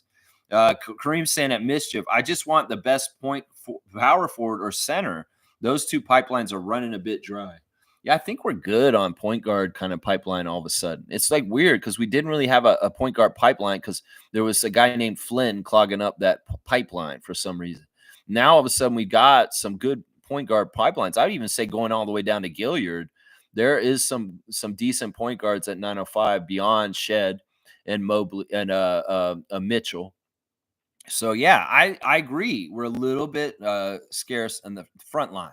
We need more 4s and 5s. And that is definitely an area I'd like to draft next year. That is definitely an area I'd like to draft. Most saying Oshai, 3-point specialist, pumped up for the kid. He's a great shot. And in some ways that he's very dependable in the corner, obviously. There was the 3 he made last night was kind of in the onto the side at the top of the key. And, it was kind of in a transition period, like where they found him and he just kind of fell into the shot and rhythm and bombed it and made it. Yeah. Oshai's been really, really great in a couple different facets, whether it's the defensive intensity, whether it's the 3-point shots in the corner, whether it's the finishing. Like there was that one play where he was at the baseline in the corner and he drove around. He saw he had Sam Merrill on him and he knew he could beat him. Dribbling around him, and he just went right up the sideline and laid it up and under. That's fantastic stuff. That's Kansas Abaji. That's Rock Talk Jayhawk right there. Attacking the rim and laying it up is his best attribute. And last year, our team was like clogging up everything, so he couldn't be his best. And that's why we didn't see this Abaji last year. That it's like when he gets lanes to run at the basket, he can make good things happen, like he did on that baseline run last night when he took Sam Merrill to school. So I love that part about Oshai. He's a very good finisher in transition and near the basket. He's very, very good at attacking the rim. So yeah, really, really good stuff from Oshai right there. Yeah, Nako saying Kenny Atkinson also is a really good coach. Yeah, he's a very good coach. And this has been a huge change. Like they didn't really change their team at all, and they're having a dramatic result of difference from last year from JB Bickerstaff to Kenny Atkinson. So their big change of the year is their coach. And that's why he's going to probably win Coach of the Year if the Cavs continue to have this excellence the whole entire season. Now we'll see his predecessor tonight, who's now coaching the Pistons, JB Bickerstaff, the coach of the Pistons now. And well, in some ways, he's getting acclaim for getting them better too this year. They are way better than they were last year with Monty Williams, and they have more wins, I think, already than they did by the time they got to New Year's last year. So, both teams have gotten better, even though there's been a little bit of a coaching shuffle around there. Yeah. Let's see. Cool Cat saying, Cavs no longer have to worry about OG shutting down Donovan and Pascal being able to get around Mobley and Jarrett with speed. Previous Raptors would always beat them in the Nick Nurse era. It's easy to say that this is this and this, but this is totally different time and place. And I don't know if this would be true, even if we had the previous Raptors. This Cavs team is very well-oiled machine in what they're doing right now. And it could very well be that we'd have the same problems with our old additions in Nick Nurse. I'm not willing to get behind you on this, Cool Cat, because there's some stuff that's going on with the Cavs right now that supersedes what you're saying. And that's proven by their record and just how much they're dominating everybody in the league. And they just barely lost to the Celtics in that game, that only game they lost. They lost by 3. And that was to the champs. So I can't get behind you on this. I can't just blatantly say that if we had OG and Pascal and Nick, that we would be handling them. Maybe, but I don't know if that's true. I think that I'll agree with OG shutting down Donovan Mitchell. But in some ways also, I'm like, Oshai's trying to do the same thing. It's not that there's that much of a drop-off. I mean, OG is a better defender overall, bigger, stronger. But I can't get behind this because I think some of it may be right. Pascal getting through, but I don't think they do. I don't think they do, honestly, because they're beating everybody right now. Blackhawks saying, call up Jacoby to fill in for Grady. I don't know if they're going to do it right now. Somebody was saying yesterday that Jacoby's going to get called up pretty quick, but I don't think that's right. They interviewed Jacoby after the game yesterday, and he's really happy to be on 905. In some ways, he's not upset about being on that level and not with the Raptors. He gets it. He hurt his shoulder. He's missed a lot of time. He missed training camp. He's missed most of the season. He's been hurt. So in some ways, he needs the amp up and the slow go down there with that competition to get his footing better. In some ways, it's much more worthwhile, even with Grady being hurt, to not send him across the border down there. Now, they may do it because of the proximity. Detroit isn't super far away, and they don't have a 9:05 game until Wednesday. So, I don't know. Maybe we see Walter show up just because it's not that far, and maybe because of Grady's hurt.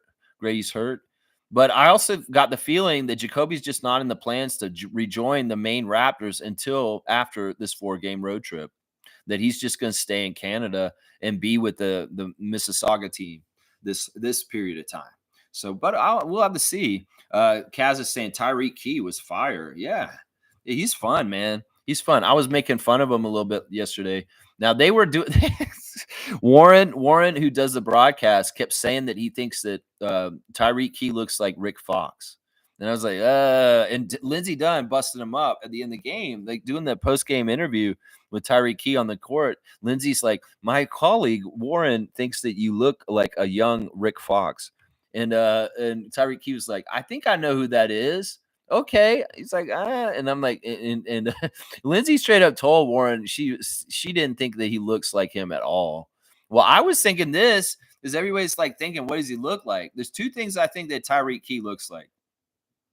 One of them is he looks kind of like Anthony Parker with a flat top haircut and a mustache. You take that stuff off, it's the same player type and the way he plays. Although he may be more of a money shooter than Parker was back in the day. Although Anthony Parker was a money 3-point shooter, not gonna lie. And in some ways, their player builds are very similar. The other thing I said that I think Tyreek Key looks like is Al Sure, or like a '90s R&B singer. He's got that little mustache and the flat top hair, like a guy who'd be singing R&B in the '90s. And in some ways, I was making the joke, I'll be sure to make the three for you. So I think he looks like Al Sure's brother or something like that. I don't know. It's weird, man. Kareem saying, I don't know, but I'm willing to have a Key versus battle in a 3-point shootout on who will garner more minutes on the big squad. I don't know if Key will get to the big squad, but he could. I mean, that'd be crazy going from walk on, going to the 905 tryouts, coming from Belgium as a pro, paying the $250 and doing the tryout and making the 905 to having a path to get to the main squad Raptors. I mean, we got to think about where this guy's originating from, Kareem. In some ways, we got to see if Battle will stay up there and continue to be a main squad Raptor. It does look like he will. I mean, I like the philosophy of having as many sure shots as possible around. So it's like I do value Tyreek Key moving up in the organization with the Raptors, because if we ever get to the Key Battle Dick formation, that would be crazy to have all three of them out on the court. The Key Battle Dick formation. Yeah. Yeah, there's Battle Key formation, Battle Dick formation. There's a lot of different formations of 3-point specialists and spacing that are possible with Key and Battle and Dick on our teams. We'll have to see. Monique saying 13 points for Jacoby. Yes, Neil, I agree. Yeah, I don't know. Maybe they will. Maybe they'll send him down the highway to Windsor and get him across the border real quick. Maybe not. Who knows? Don't hold your breath. Maybe not. Maybe they'll just go with what's going. Bruno Fernando returned yesterday, so they have enough live bodies on the main squad. And maybe they don't want to jerk them around too much and say, just stay here. In some ways, we want you to just keep working on keeping your shoulders strong, and also just keep working on at this level. And in some ways, Jacoby has been showing that he is better than G League. Yeah, he's already been showing that. The way he's moving around and doing the things he's doing in G League games is showing that he's a little bit ahead of that level. And that's what we want to see down there. In some ways, we want him to have it a little bit easier down there so he can flourish and get some confidence and build his game up to be stronger for getting to the big league. And that's what we need from him right now. I don't want to rush Jacoby, just like I don't want to rush Ulrich.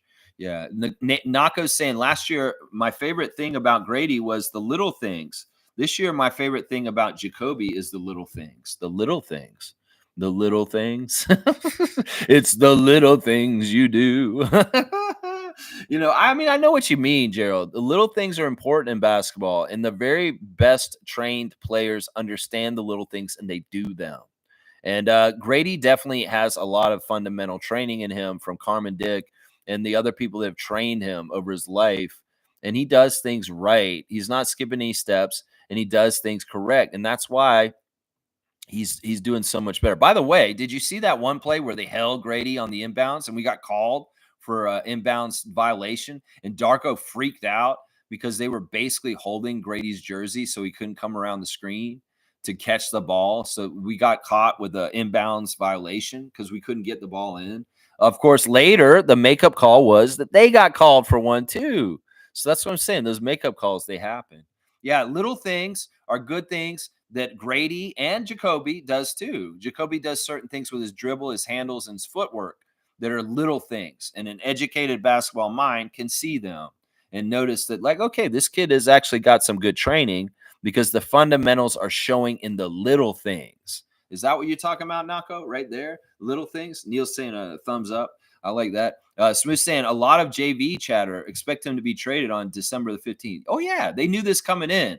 In fact, Jonas, he's really smart. He's like, I'll sign this contract with Washington, even though I don't really want to be here. Well, you sign that contract with the lower money. Well, he'll get himself out of there and be on a playoff team before you know it.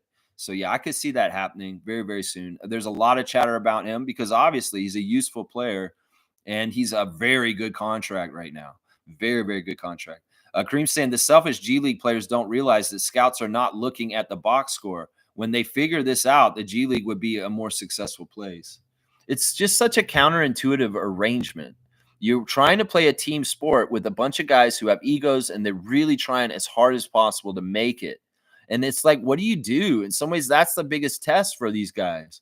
Do you do the right thing and play the team ball, or do you get selfish and really show off who you are and hope that that is what gets you to the next level? It's tough, man. It's such a weird, counterintuitive situation, the G League and how it is as far as for team concept. It's just not right for it. I don't know. G saying, so you think Shamshay is an Allen prototype? Jared Allen? No, I don't think he's a Jared Allen prototype. I think he's a Giannis prototype. I really do. I think that in some ways he could be a better shooter than Giannis even. I think that everything Giannis can do, Shamshay can do.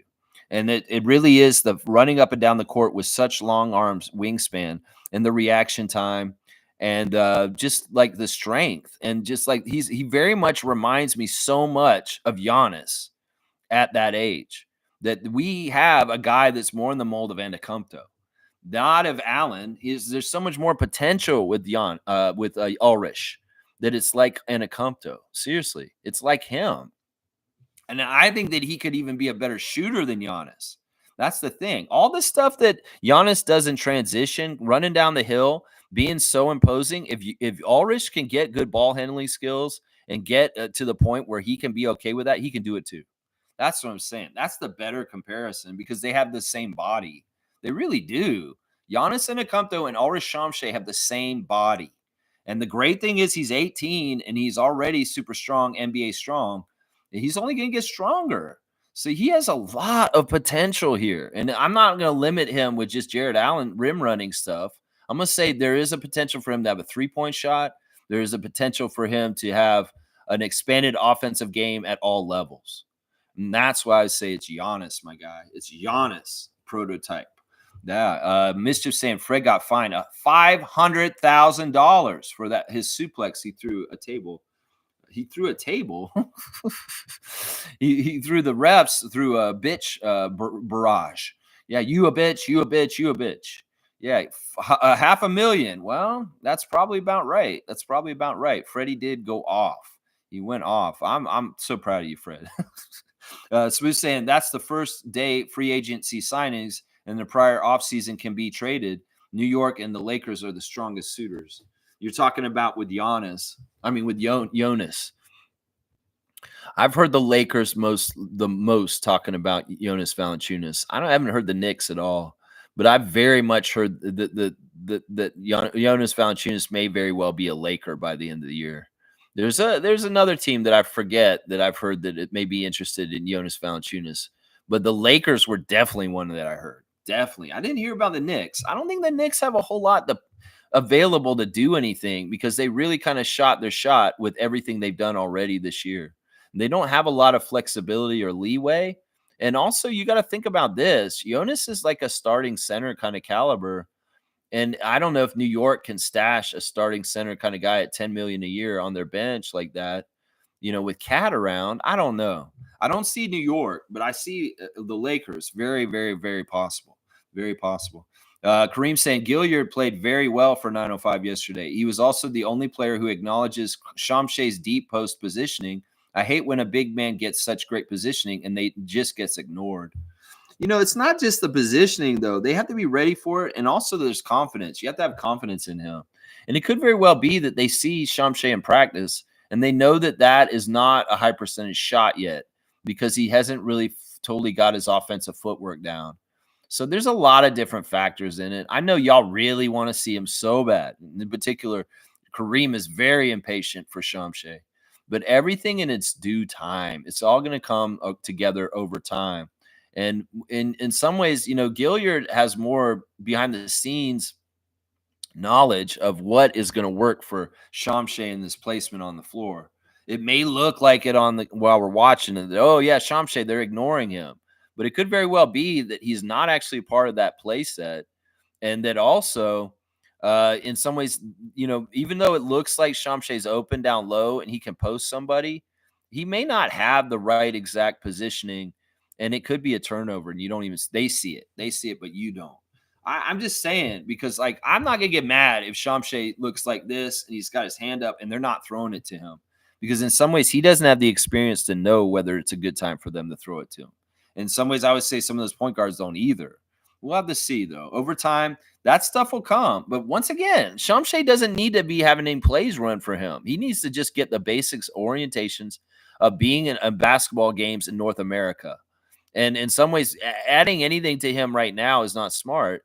We'll see by the end of the year what's going on with him by the end of his development, his first year on 905. But maybe next year, all of a sudden, there's all kinds of offensive plays being run for Shamshay. This like baby steps, Kareem. I keep saying this to you. Kareem saying only 500,000. Fred is going to continue to push Adam Silver's buttons, and I'm here for it. Yeah, I think that's a lot of money. That's $500,000. That's like, if Fred's making 40 million a year, that's like a good chunk, man. That's a good chunk. Even though he's making 40 million a year. Think about that. That's a lot of money, man. They really hit him hard. Seriously. Like normally that's like a zero, extra zero. It's like 50,000 usually. He's like that's 500,000, bro. That's 500,000. That is a lot of freaking money, man. That is a lot of money. Holy crap. Holy crap. All right, let's see what else you guys are saying. I lost my place. Let me find it real quick. No, no, no, no. All right, there it is. Smooth saying, I still don't understand why New Orleans let JV walk. Their fan base is complaining about the lack of size on the front line of the team. I don't know. I mean, once again, the different front offices in the league, some of them are different aptitudes, are good. And maybe the Pelicans are not run very well. Maybe they don't have a very good front office. And maybe they didn't think about this. Maybe Jonas wasn't that interested in staying back with them, and they knew that. And they're like, oh, I don't know. I can't tell you without being the Pelican freak. If I wasn't deep in it with them, I probably could give you answers on this. But I have no idea why. My simple answer is that they're just not a very good front office. How about that? Brian's saying, what's up, Freak Nation? Sorry, Raps, Dap. But starting off a 1 of 6 from 3 and only 2 field goals and a good start when they put up a great fight. You're talking about Scotty. Scotty shot really bad in the first half of the game last night. And it was tough, man. It's too bad. In some ways, he had good shot selection, but they just didn't drop. There were a couple of shots that he shot that were within like 10 feet, and they just didn't go in. And it was tough. I like that he's getting paint touches with his offense and trying to get in there and get closer shots and not just settling for threes. That's not what the problem was. The problem was that they just weren't dropping. And it could very well be the Jared Allen, Evan Mobley kind of being around, agitating the shot kind of stuff too. But yeah, both the guys up front, Pirtle and Barnes, had a really bad first half last night where they were like 2 of 11 at halftime. They were 2 of 11 from the field at halftime, both of them. Now, Jakob cleaned it up, and Scotty did to a degree also in the second half to a degree. Yeah, it was tough, man. Good to see you, Brian. To the point, y'all. Check out Brian's To the Point channel. Always got good content coming out on that channel. Always. Smooth saying Detroit is always motivated to play the Raptors, especially in Detroit with all the Toronto fans taking over the arena. Yeah, I don't know if this effect will be continuing to happen. I did see some Raptors fans talking about going there to take over the arena tonight on social media. But I think that in some ways, because our team isn't winning as much, there's a lot less gumption to make the effort to get across the border and take over their arena. So I don't know. We'll have to see tonight in the game how much there's Raptors fans in the Little Caesars arena tonight. It could very well be a lot still, and I'm wrong. But also in a rebuilding year when we're not winning very often, it could very well be the motivation to get in the car and go through customs. It's just not there. It's just not there. We'll have to see. We'll have to see, though. I think the Pistons and the Raptors have been a little bit of a rivalry in recent years, partly because of Coach Casey. But in some ways, it's not really hitting as much since Casey stepped down. It really was a Casey versus Nurse thing, and that, obviously for good reason, because of the coaching change we made in the summer of 2018. But now that Casey's stepped aside and he's not in the forefront on the sideline, I don't feel this and rivalry as tough as it is anymore. I feel like there is a lot of comparisons between the Raptors and the Pistons and their style. In fact, that was something from the beginning. Isaiah Thomas And our culture that he set with our team 30 years ago was very mimicked from his team he played for his whole entire career, the Detroit Bad Boys. So there is a lot of like we're like cousins in some ways, the Raptors and the Pistons. There's a lot of stuff we took style and mentality from Isaiah's Pistons of the 80s and our early Raptors, very, very much because he was the team president. And we actually wanted to get Dennis Rodman to be our number one pick in the expansion draft, but he wasn't made available. That in the proximity, of course, is a rivalry in itself, and you can carry over rivalries from other sports that Detroit and Toronto have, that kind of stuff too. Let's see. Smooth saying, I actually really like that the Pistons team impressed with how they're looking. In some point, they had to make some ground in what they've been trying to do. They've been so bad for so long and getting so many high picks. At some point, you got to figure they got to start improving at some point, right? And in some ways, it's like it's taken them so long. I don't want the Raptors to take this long with getting things organized in a rebuild because the Pistons seem like they've been in a rebuild for like 10 years and not getting anywhere. But finally now, and even in some ways, I don't think that they're that destined to have a high ceiling with this group that they have. I really don't. In some ways, it's like people probably look at us and say the same thing that I just said. But I see a higher ceiling with us, with people like Emmanuel Quickly, Scotty Barnes, Grady Dick. But with the Pistons, I see like, okay, they're doing certain things right now, but is this really the right mix? And how much success could they really strive and achieve to get to with this collective that they have in Detroit? That's the way I feel about it right now. But they are playing way better. They are for sure. Monique saying, can't stay long at the dentist this afternoon. Stay positive, Rapid Free crew. Keep at it always, Lex. Thank you, Mo, for the cutoff. And yeah, I'm going to try and finish up soon. I've got just under a half an hour, and hopefully I can finish it in 2 hours. Criscom saying, yes, sir, Lex. I feel the first road dub of the season. I feel it too. So Criscom is taking a reading. He's taking the tea leaves. He's looking in the air. He's feeling it in his bones. He feels like the first road win for the Raptors is coming tonight. I like your prediction. I will stand with you on it and second it. That's right. Carlos saying, to beat teams like the Celtics and Cavs, you need to be perfect. Capitalize on their mistakes. We are far from perfect, but ahead of schedule. In some ways, we've shown that we can be very unperfect, but with talent and hustle, we can make up some of it and get real close still. So just imagine when we tighten up the stuff like the free throws and the turnovers and playing more perfect with the energy, well, we should be blowing people out. I mean, within theory, right? Because there's been a lot of ugly basketball by the Raptors this season at times where we have not played well, but we've stayed in close games with top teams. So, Brian Winders this and say, yeah, I understand what Carlos saying here. You got to be perfect to beat the top teams. And well, we're not perfect yet, and we're competing with the top teams. So think about that. Smooth saying, if this team can finish with 10 road wins this year, I'm happy. Man, that seems like that's such a tall task considering how much we've been losing all of our road games so far this season. Man, in some ways, I'm taking it little by little, step by step, day by day, week by week. And whatever the Raptors are doing in the present moment, I'm staying present with them, whether it's they're losing and we're looking for a flag, or whether we're winning and we're looking for a playoff spot. The Eastern Conference is so weak, it's completely wide open, and anybody would be stupid to absolutely write off the Raptors from the playoffs right now because it isn't like that. That's not like that this year. The East is weird this year, man. It's very, very weird. A tough ask, be doable.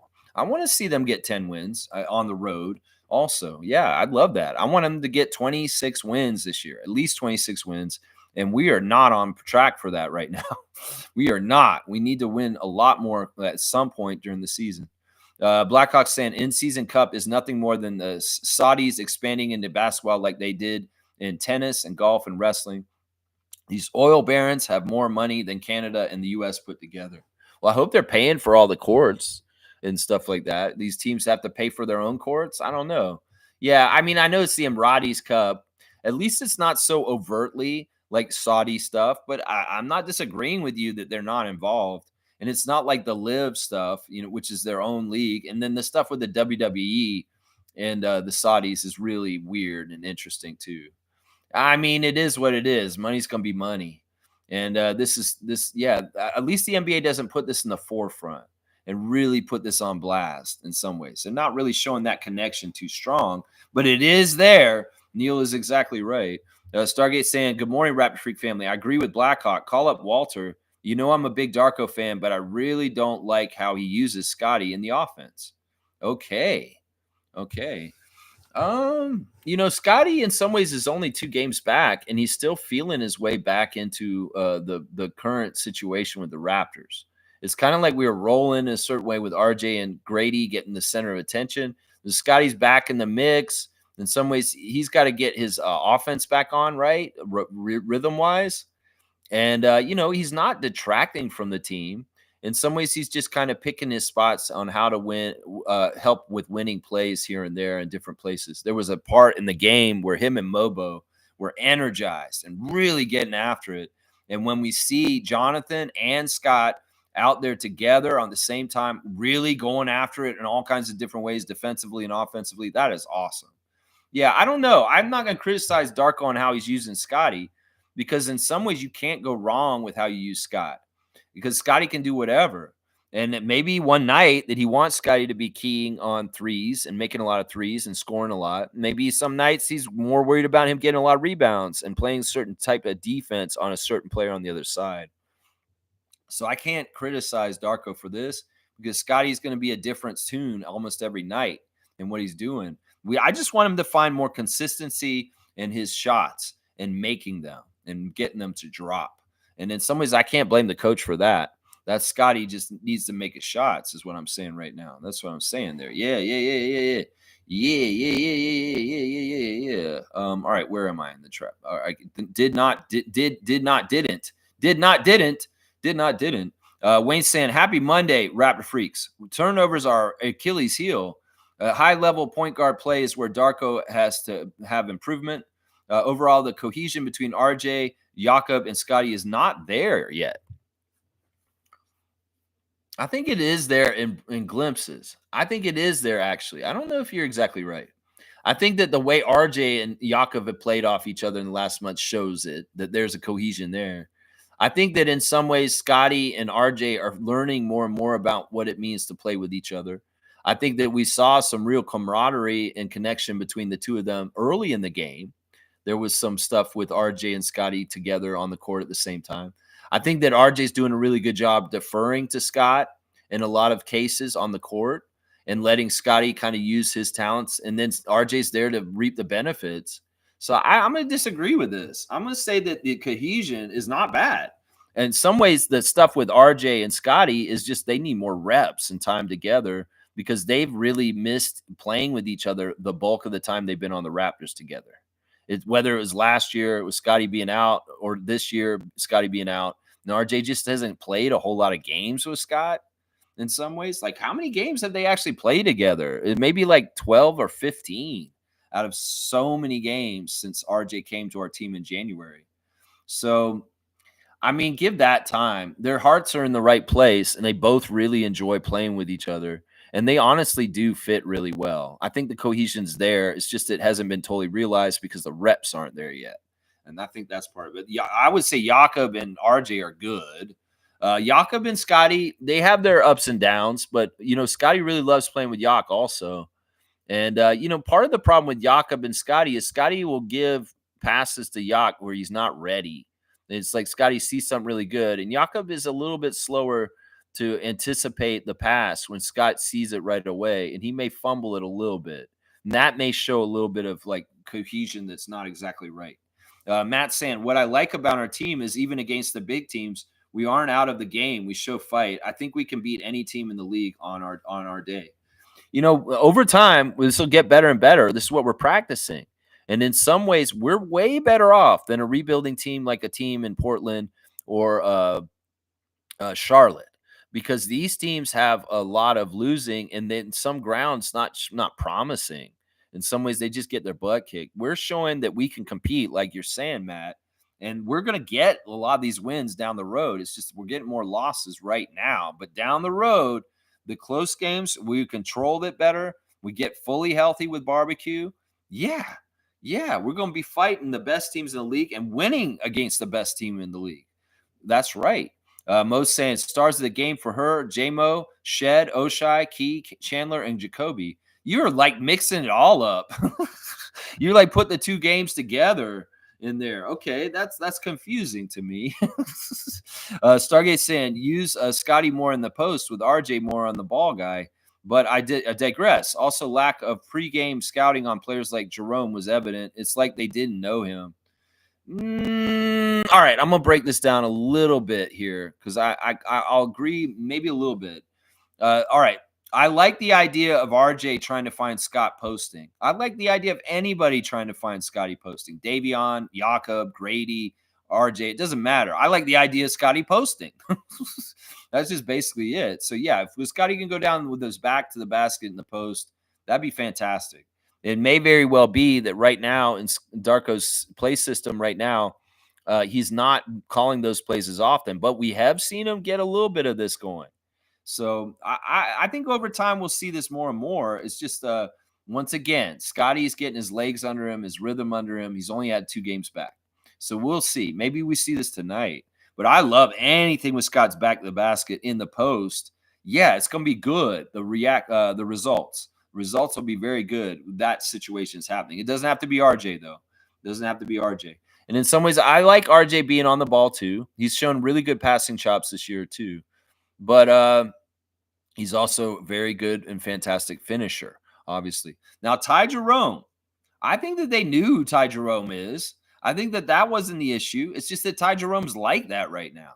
The dude is all over the place and crazy and maniacal. And he's got a certain level of compete and maniacalness like Jalen Suggs has had at times. And in some ways, you can try and meet up with that. You can be having the scouting report and think about it in your head. But if he's really coming with that energy, in some ways, he's a big part of the driving force of why the Cavaliers are so successful this year. So, I don't know. It's not that they didn't know him. It's just that dude brought it like he has been bringing it. And I think he's probably done this to a lot of people. I think that they knew about him. It's just that in some cases, like, what do you do? Like, you couldn't stop Donovan Mitchell. Donovan Mitchell was just at a high level of the way he was making his shots last night, whether it's near the basket or hitting those big threes. So let's see. Carlos saying, hey, Masai and Bobby, if you are watching, look at Kai Soto. He's balling for the Philippines right now. The 7-footer can shoot, pass, and rebound and will probably be cheap. Yeah, I'm wondering about Kai Soto. We were covering him like 2 years ago. And it was like, when is he coming to the league? And he just has been passed over. There's something going on there. There's something weird going on there. Like, I would have thought that he'd be in the NBA somewhere. Well, I'm sure they're aware of him. Well, we'll put it in once again, Carlo. All right, go get Kai Soto, Bobby and Masai. Next offseason, maybe, is when they'll look at him. Who knows? Blackhawks saying there's going to be a coaching job open in Philly soon. Could very well be. Kareem saying, do I send you my resume? That's funny. That's funny. All right, Wade saying Davion Mitchell is a good bench point guard, definitely not a starter, and given enough reps will reduce his turnovers rate. Bottom line is we were beaten. We did not beat ourselves. I will take that. Yeah, that's a very good Cleveland team, and we hung with them. And I'm not upset about the game last night. In some ways, you're on the home court where no other team has beaten that team on their home court yet. And, in some ways, I was hoping we'd be aberration and do something nobody else has done, be the second team to beat the Cavs this year, but it wasn't to be. It wasn't to be. They're taking care of their business very well. They're playing very, very smart. Very, very smart. Blackhawks laughing at Kareem for wanting the Philadelphia coaching job. And let's get the classic card out. And Trevor's even giving me my other cue for the Instagram stories too. All right, that's at 10:17. Let me get to the bottom. All right, y'all, don't fill it up anymore. I've got 12 more minutes, and there's a lot of comments still. All right, this is easy. Who is this? Classic card of the day. I'm not even going to show it to you that close. I'll bring it way back. Who is that? Who ever get the classic card of the day? It's not classic, and this is a pretty good card, honestly. I might have to keep it, man. I might have to keep this card just for fun. Who is it, guys? Can you see it? Is it too far away? I don't want to show it to you guys too close. It's too easy, man. It's way too easy in some ways. Maybe I'll show you the little black and white picture on the back, and hopefully that will, who's that? Who is that? Yeah, that's right. It's Nikola Jokic. I pulled Nikola Jokic out of the box this morning. There you go. It's Nikola. I couldn't show that too. That's too easy, man. That's too easy. Everybody should know who that is. All right, Smooth gets it. Technically, Nikola Jokic, and it's Smooth, and it is 100 points. That's not. That's too easy, man. That's just too easy. All right, let's keep going. Easy card today. Cool Cat saying Jordy Fernandez, then Kenny Atkinson were my choices for coaching the Raptors. Bummer. Both of their teams are doing great. Don't do this, Cool Cat. Don't do this bullshit. Don't fucking put down Darko in a sideways way. Fuck this shit, Cool Cat. I know you're a big fan of Jordy. You've said this in the past, and I've done this before when you brought this up too. The Raptors picked Darko for a reason. Kenny Atkinson was not the right coach for us. He's not the right coach for us. In fact, we interviewed Kenny Atkinson. I didn't want him. I knew he wouldn't be the right one. Just because he's doing well in Cleveland doesn't mean he'd do well in Toronto. We needed a very particular coach for our team, and that's a development coach because we're going into a full rebuild. Kenny Atkinson is not the right coach for a full rebuild. He can take a team that's a playoff team. In fact, that may be why he did not want to take the Charlotte job, because the Charlotte job is partly rebuild. No, he needed a team like what he's got in Cleveland. You can't look at the Cavs and say, oh, we should have got Kenny Atkinson as our coach, because it's a totally different fit, and it doesn't work. It doesn't work. Kenny Atkinson is absolutely not who we should have wanted. You should have wanted him. Well, why do you hate Darko so much, Cool Cat?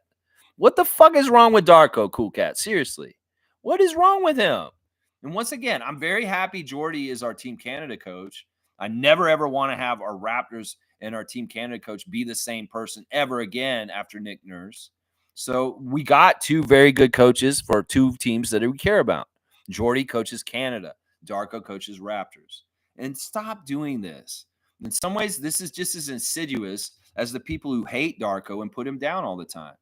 Don't have misgivings about this. In fact, we could have a worse winning record under either one of those coaches right now. You know, you're going to say, oh, well, Brooklyn is having some success that I didn't think they would have with Jordy. And he's fantastic for that.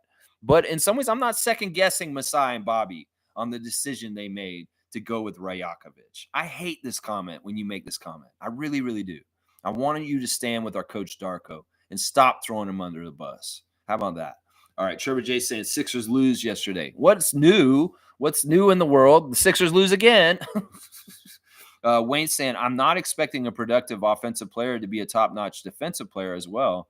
Both requires tremendous energy. Just don't be too much of a liability in either direction. I'm not sure who you're talking about. Maybe you're talking about Davion. Maybe you're talking about Scott. No, you're not talking about Scotty because he's both. I'm pretty sure you're talking about Davion.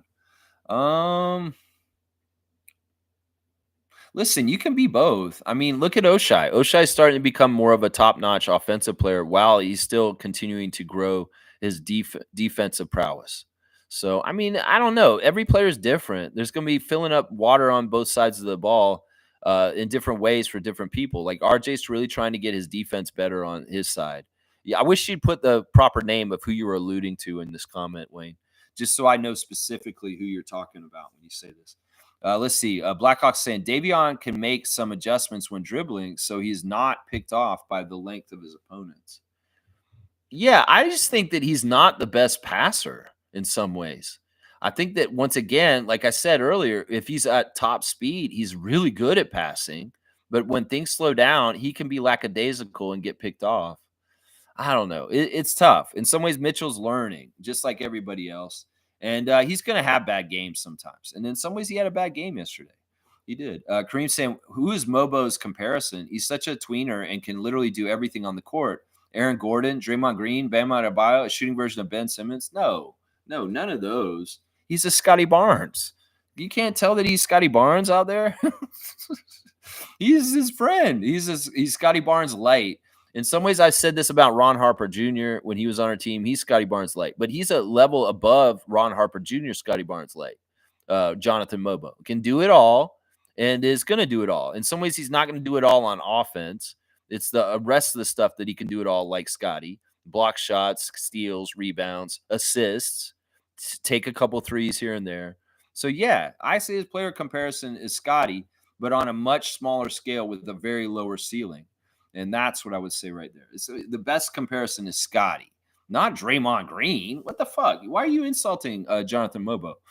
Fiercely saying Cavs Nation keeps saying Mobley was robbed of Rookie of the Year, but I beg to differ. See, this is always part of the argument when we play the Cavs. The Cavs Nation really feels like Mobley should have been Rookie of the Year, not Scotty. In some ways, once again, I'll say this to Cavs Nation. Mobley gets propped up by being next to Jared Allen his whole entire career. In some ways, if he was on a team and he was the sole big man, his numbers would be so shite. And because Jared Allen is there taking care of a lot of the heavy lifting right next to him, Evan Mobley has an easier time and he can look better because some of the pressure's off. Let's look at their comparison. Since they want to bring up this Scotty versus Evan kind of bullshit, Scotty was 5 of 14. Evan was 6 of 11. So we'll give a point to Evan for shooting better. All right, free throw line, 3-point line, 1 of 6 for Scotty, 0 for 2 for Evan. So I'm going to give no points to either one of them because it's really kind of neither one. 7 of 12 at the free throw line for Scotty, 2 of 2 for Evan. In some ways, I got to give them a wash too. Even though Scotty missed 5 free throws, he got way more to the line than Evan did.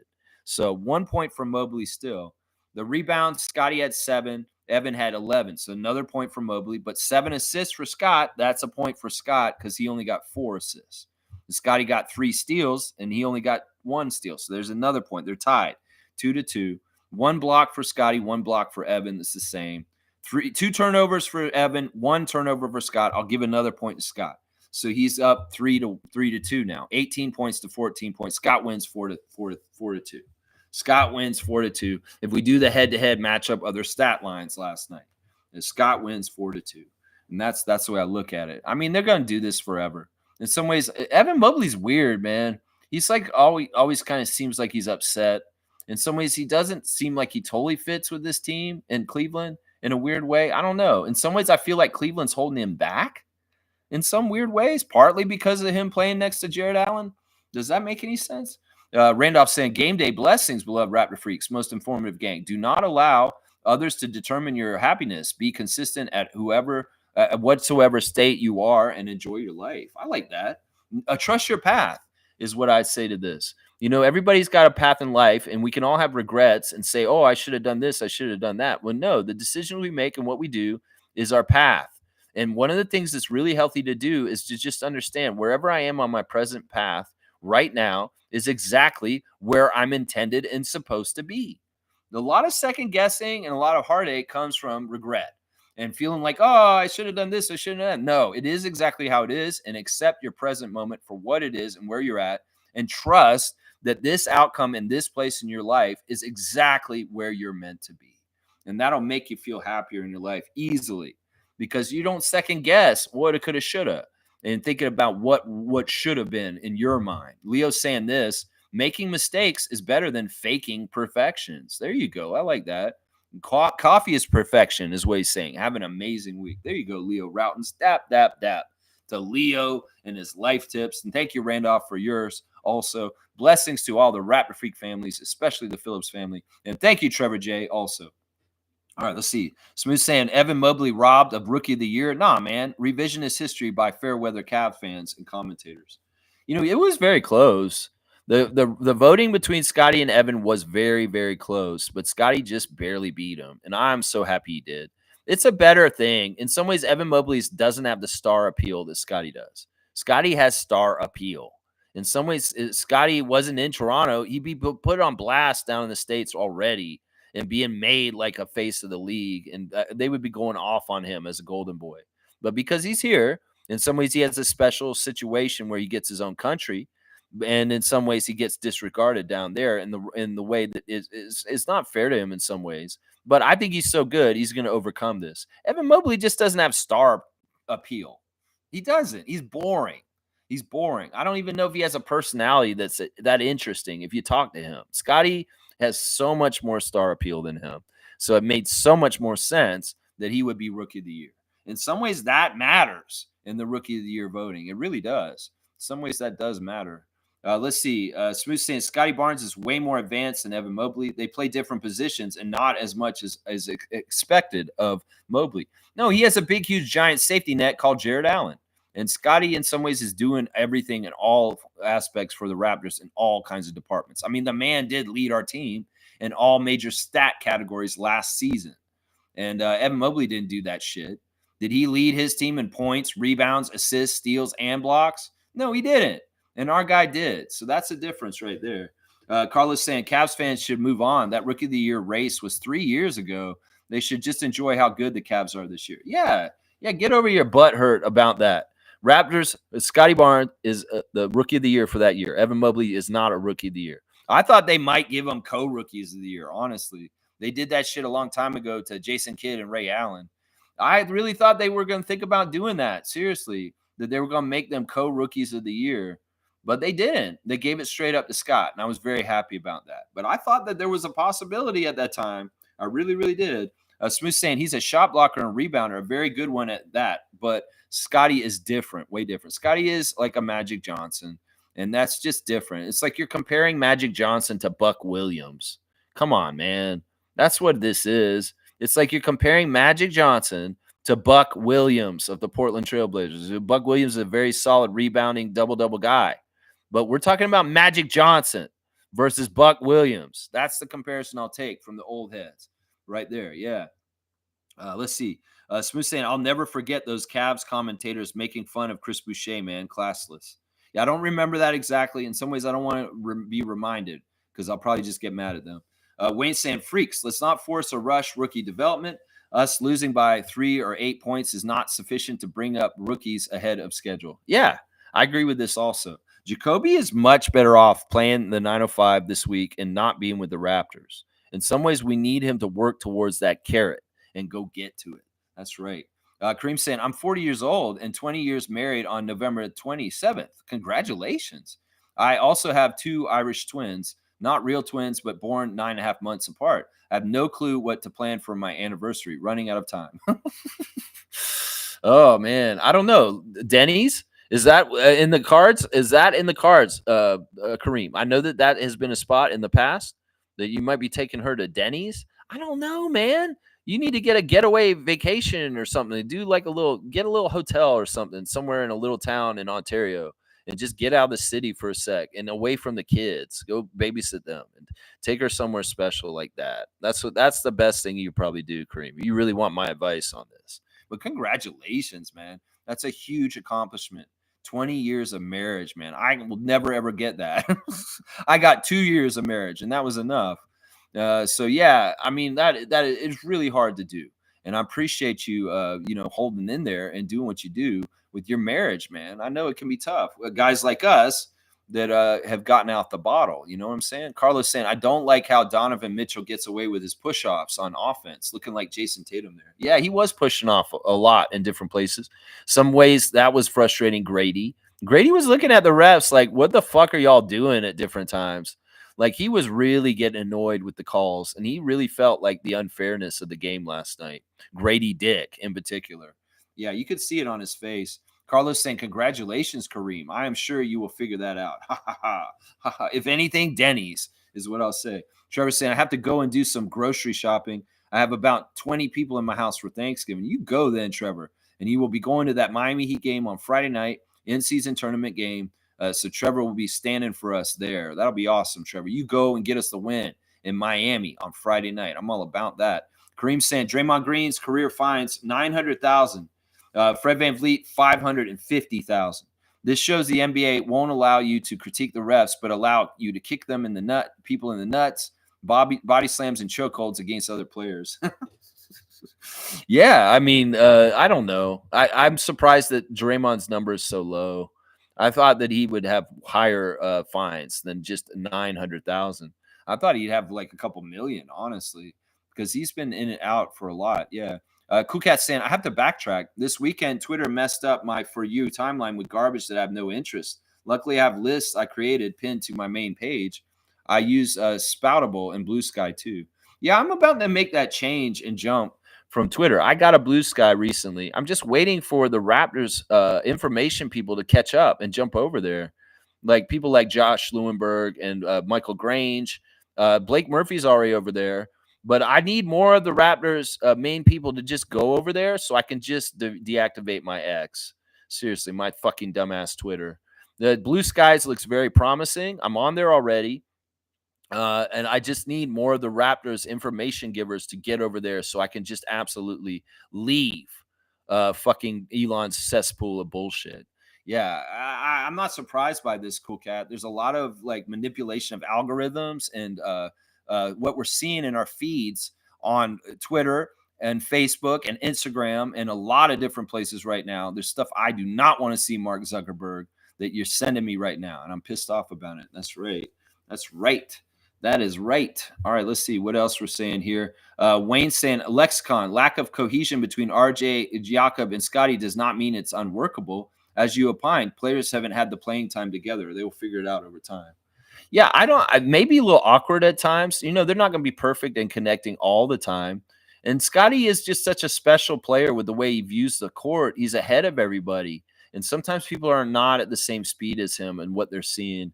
And in some ways, they got to learn what to expect from him as far as what he can see on the court at any given time. There's one play that Scotty threw the ball from the corner near the Cavs side of the court all the way down the court in a crazy tough pass, but it was beautiful and it was perfect. And it got down there. That's what I'm saying. He's a special player that sees things that most people don't. And in some ways, he has to realize the other people aren't going to see what you see exactly, and you need to let them catch up, or at least let them be in on knowing that this is what you're going to do. That kind of stuff, like ahead of time. You guys, you know, if this situation happens, I may be quick to rifle a pass to you really quick, like this way. So be ready for it and don't have your back turned to me. That all has to be communicated and worked out in some ways. And yeah, they're going to get better and better. Kareem saying it, Cool Cat, you and Blackhawk have patience in Twitter Spaces. I really don't know how y'all do it. I listen for maybe 30 seconds and just feel stupid. Yeah. Yeah. I mean, it's in some ways, if you have the time and you want to do it, you go ahead, but I don't have time or patience for this. In some ways, that's it right there.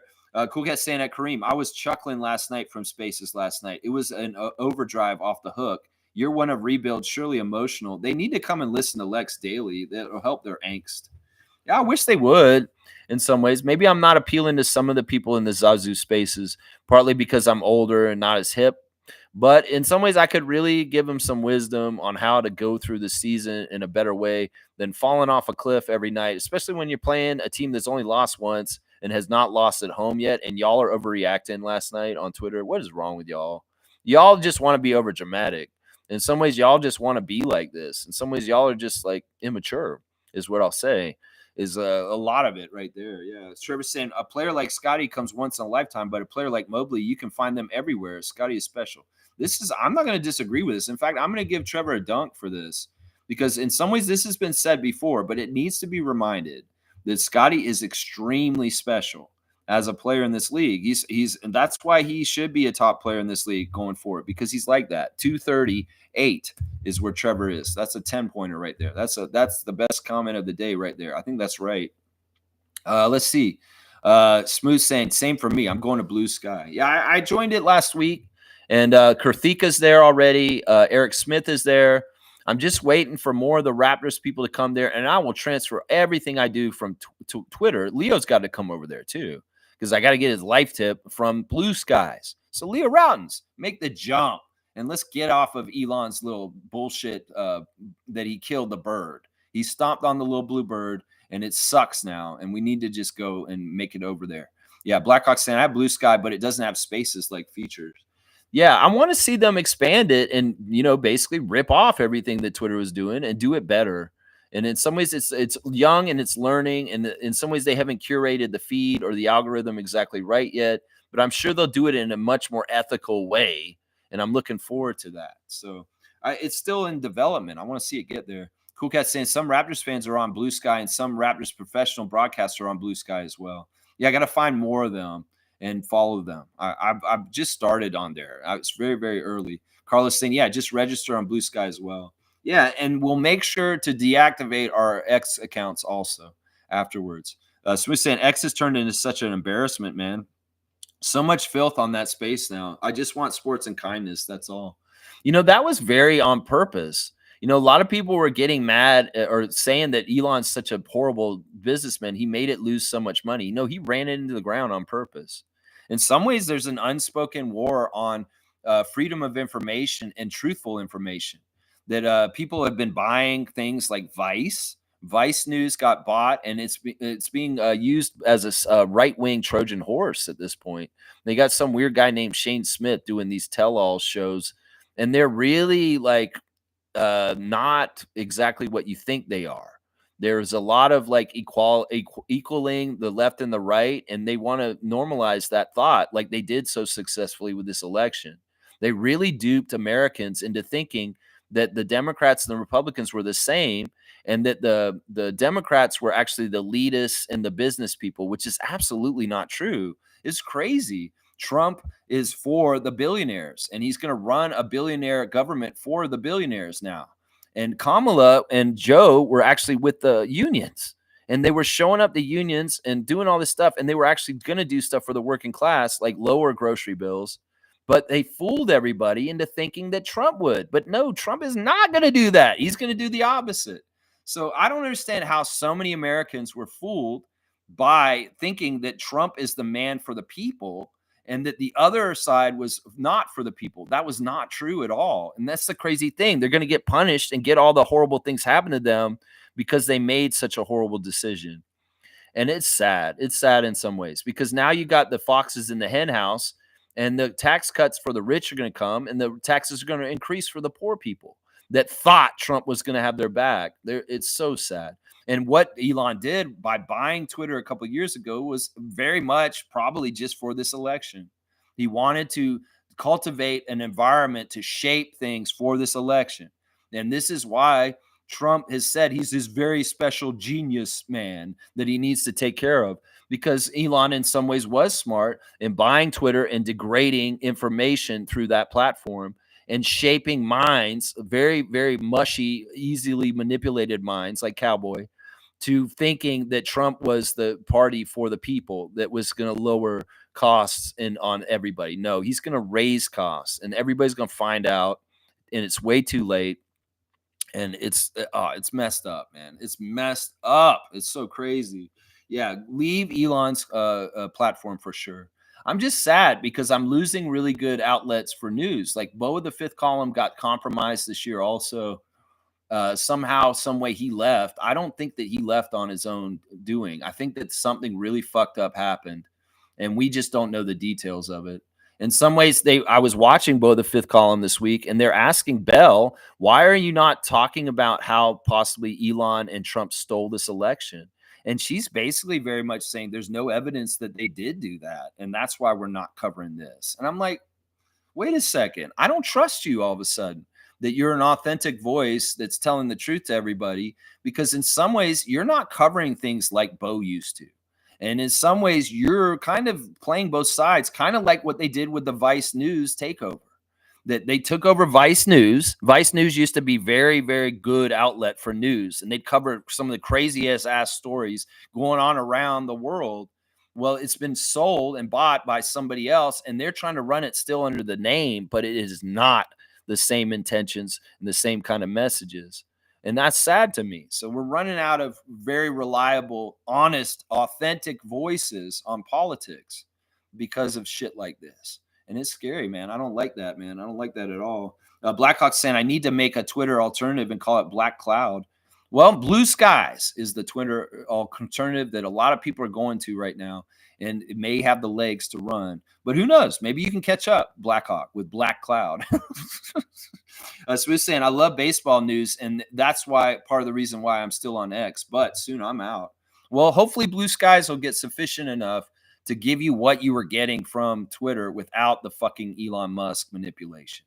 Yeah. Trevor's saying, the bank just called me looking for somebody who used me as a reference. I said to them, he was broke when you gave him the money. You mad now?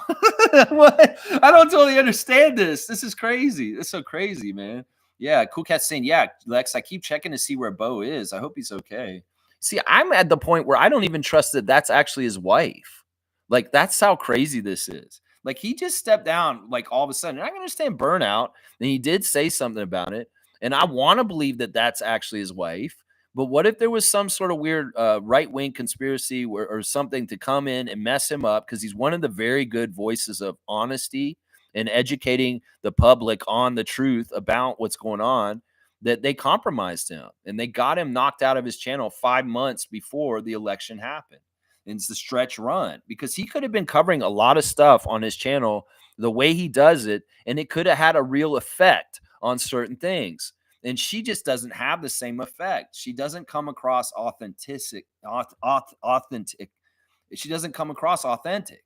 And in some ways, her delivery and what she's saying is confusing. And she's not getting across the same kind of ways that her husband did before. Yeah, it's very fishy and suspicious to me. I hope that Bo of the Fifth Column is okay wherever he is. And it may very well be that he's just taking a break. But what a fucked up, sorry ass time to take a break in an election year, Bo. Could you have not burnt out until maybe after this election? And then maybe I wouldn't be so suspicious of the 5 months that you were gone in the stretch run in some ways. I also thought it was weird that he jumped out before Kamala jumped into that spot for Biden. And he didn't cover this at all. In some ways, he could have given better information than his wife, Belle, about what was exactly happening with the transition from Biden to Kamala. He could have helped in all kinds of ways with information, but he was not there. And I felt a little bit like disappointed in Bo. As much as I take it very important what I do on this channel, it's not the same level of things, politics, the Raptors. I still feel a duty to be here for you guys to talk to you every day about the daily Raptor stuff. And I know that Bo felt like he had a duty to inform the public the way he does and what he did on his channel. So something's not right here. And something's very fishy, man. Yeah, Mike's laughing. And Blackhawk's saying Bell buried Bo in the backyard. Yeah, I don't know if it was Bell. Oh, you mean the wife? Belle. I thought you meant the company. No, she spells it like Belle and Beauty and Beast, like Belle. Yeah. No, I don't think that's what it is. I just think that there's something very fishy about that switch and just how much of it had an impact on information getting out, like real information you can trust. That's weird. All right, let's do the Instagram stories. Better late than never. Slim Duck's celebrating something good. Chris Boucher had something happen. Mood watching God do miracles in my life, and he's dancing. So something good has happened. It's Robert Downey Jr. in the street dancing. And so I don't know what happened with Chris. He had something good happen around 10 hours ago, and he's very, very happy. He's dancing in the street. Let's see who else we got. Norman Powell's got some Understand the Grind clothes that he's trying to sell, and he's celebrating UCLA women beating I think that's South Carolina in basketball or volleyball. It's basketball. Pascal with more great back behind the scenes footage of him and the Pacers doing whatever. I don't even know what to say about this at this point. It's just Obi Toppin and all the rest of them. And behind the scenes, there he is with a young fan. Let's see. Shamshay has got a picture of him dribbling before the game at 9:05 yesterday. He's doing the catch the little ball and dribble the other ball. See, he's building little skill things behind the scenes. Like this is really good skill work right there. And he's also celebrating this 3-pointer or this play made like the alley-oop from Chandler to him in the game last night. So they were looking for Shamshay in the 9:05 game a bit. There's a Miles Burns 360 dunk in the before the game yesterday for the 9:05. There's Jamison throwing it, or Charlie Brown actually. That's Charlie Brown throwing it down. There's Shamshay doing the ball drill. There's Jacoby and some highlights from 9:05. It's not a whole lot on the Instagram for the Raptors today. That's it. Just a couple things from the 9:05 and what was going on there and stuff like that. Cool Cat saying, I think he was fired by the company in the background. I found that a lot of YouTube channels are big companies too. Yeah, I don't know if that's what it is. You know, they're a very small outfit. And in some ways, I don't see him getting fired from his own channel. I think if we take it for what they're saying it is, he just burned out and he had to leave because he was just overworking. And I could see that being true, but I just questioned the timing of his exit and just how crucial it was in such a crucial time of an election year. Like him taking off in the summer of an election year before an election is so fishy to me, Cool Cat. So fishy to me. And the fact that his replacement was nothing like him and not effective in doing what he does to help the public be educated is and informed is scary to me, that I do start getting the conspiracy thinking kind of feeling. Like, whoa, what is this? Why did he leave? Like all of a sudden, like this. I don't totally get it. Kareem saying Bernie Sanders should have been president. When he speaks, he's speaking on behalf of the people. So easy to engage with. Yes, he's an authentic, real leader for the working class. And the sad thing is, and a lot of people are blaming this for the Democrats' failure, is that they were trying to be too centrist and they weren't looking to try and get the Bernie people like me that I voted for Kamala still. I didn't care. I knew that that's the lesser of two evils. But yeah, the part of the problem is the Democratic Party is so full of itself with donations and being centrist and corporatized. It's the same thing with the Liberal Party here in Canada. But the Conservatives and the Republicans are the same. So it's not get it twisted. They're the same as far as corporations own both of them. And that's the problem right there. Corporate money in politics. And I wish that Bernie Sanders could run his own party that's outside of it, independent. But in some ways, the money is owning everything now. And what the fuck do you do to get corporations out of influence in our elections and who we vote for? In some ways, the Democratic Party is a shell for corporations, but so is the Republican Party. But nobody wants to say that from the other side, and they'll deflect.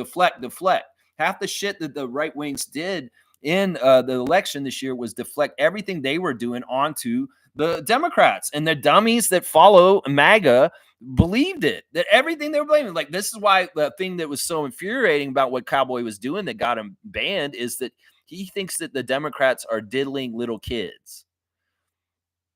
No, Matt Gaetz is diddling little kids, and they're deflecting and covering up for him and making you think that the Democrats are the one doing this. And then they start saying, oh, they're the sex traffickers. No. In some ways, everything that the right wing was blaming the lefts for was stuff they were doing, and they're deflecting. That's the whole thing about Trump's right-wing party, is that whatever they're doing wrong, they're going to say the other team is doing more, and they're doing it to deflect and cloud and make it confusing. In some ways, they tell you exactly what they're doing by accusing the other side of what they think they're doing. It's totally a defensive scheme by them to muddle it and make it confusing. And sadly, our good friend Bradley was confused by this. And thank God he didn't get the vote, honestly. But the fact that he was saying this stuff about the Democrats is ridiculous, because it's just them calling out what they are doing in a very fucked up way by calling the other side for saying it. The Democrats aren't out there diddling kids, Bradley. Matt Gaetz literally is. Matt Gaetz, Trump's pick for attorney general, has a case of pedophilia against him right now. So don't even come here with this shit, man. It's crazy. It's crazy. Yeah.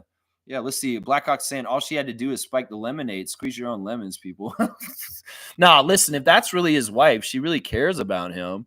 And he had to step aside because of burnout. She was dutiful to try and step in and do it, but I don't think she was the right person. I really don't think she had the charisma to match what Bo was doing. And that's a big part of the problem. That's a big part of the problem right there. That's right. Watch the show Silo. All right, I have to see that. Silo's crazy good, for real. Lobbyists are huge in the political game. Yeah, it's all corporate money at this point. It's all bought and paid for, and it's sad. I don't know if there's any way to go back in time and fix it and get the big money of corporations out of there. Citizens United needs to be overturned.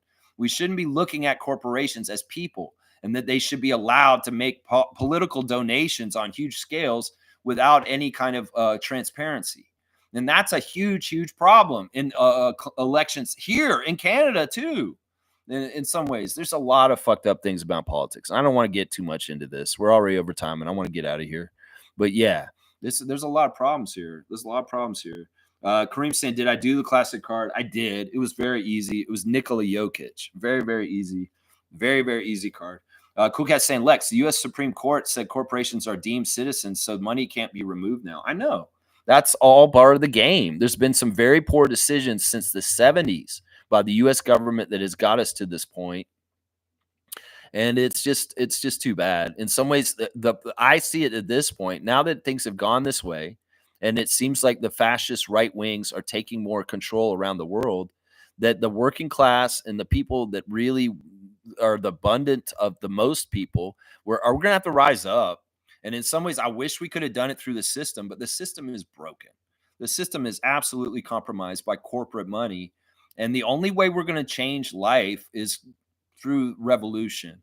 And that revolution could hopefully be peaceful. That'd be nice.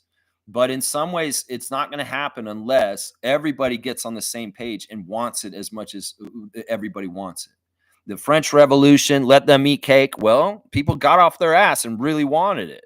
And in some ways, that's why they pacify us with sports and gambling and beer and just other things to keep us occupied and not together and divided, so that we don't get organized and flip the system and make it more for the common person instead of the corporation. Because right now, everything is built for billionaires and for corporations. And that's why I was saying this summer, the rich people are not our friends. They are fucking assholes. They built a system that is fucked. And they need to be blamed for this because they bought the system, basically.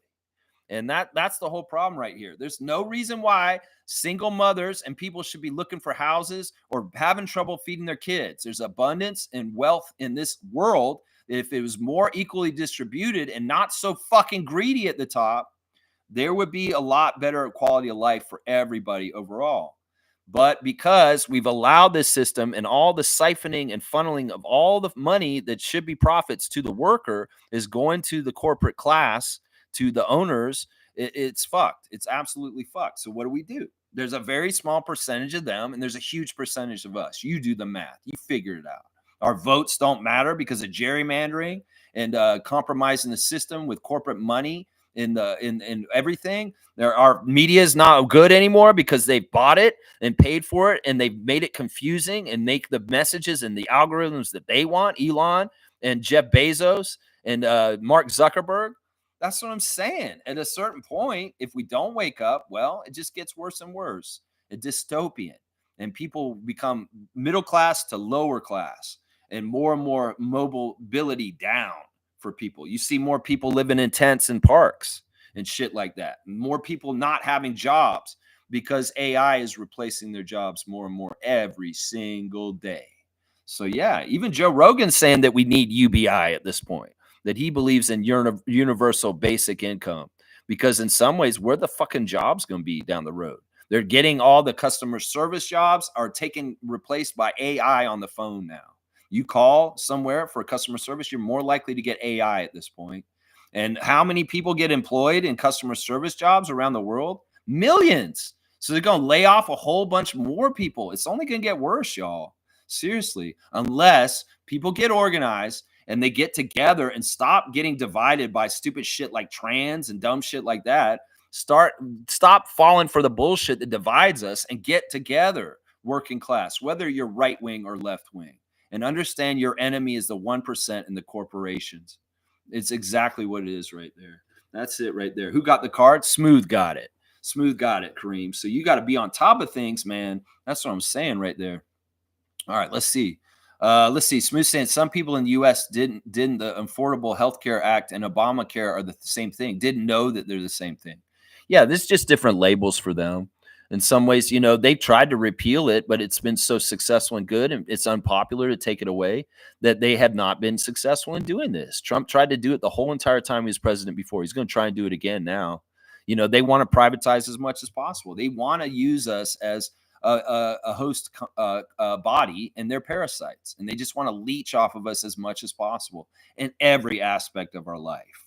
Trust me, that's what their mindset is profit margin mindset, and they only care about how much more they can make over and over again. It's really, really a disgusting thing. It's not moral, and it's fucked up. And in some ways, they don't get any of the blame for it. They can stand to the side and say, "Oh, I'm just a CEO. I just do this." And like the corporation as a whole does the dirty work, and they feel like they're doing what's right. And they're doing what's right. It's so stupid. Trevor's saying, "I'm so glad I'm Canadian citizen, so I can still come back there for healthcare with all my kids." Well, it doesn't totally work that way, Trevor. You have to be a resident, and you have to be a resident here for 6 months. So if you get in any trouble down in the States, they will not give you health care up here for free because you're not a resident living in the country. You have to be able to prove that you live in Canada for 6 months at least before they will give you the free health care again. So you could be a Canadian living down there, but that doesn't mean you're going to get helped up here on a moment's notice. Just so you know. Just so you know, Trevor, you have to have 6 months residency to partake in Canadian free healthcare. Just so you know, that's the rules. That's it. Monique saying, I'm waiting on my appointment time listening to you, and you're still on. Yeah, I am. I'm 2.5 hours. I'll get finished right now. Yeah, Smooth got the card. Yeah, the rich will kill the economy. They'll get so greedy that it'll absolutely run to the ground. And there may be some chaos. There may be some weird stuff. Some people are already saying we've already started World War III because of the conflict in Gaza and also the Ukraine war. And that it's just already been in motion. It's just that we're not dealing with those conflicts like they are the global world war kind of stuff that's happening.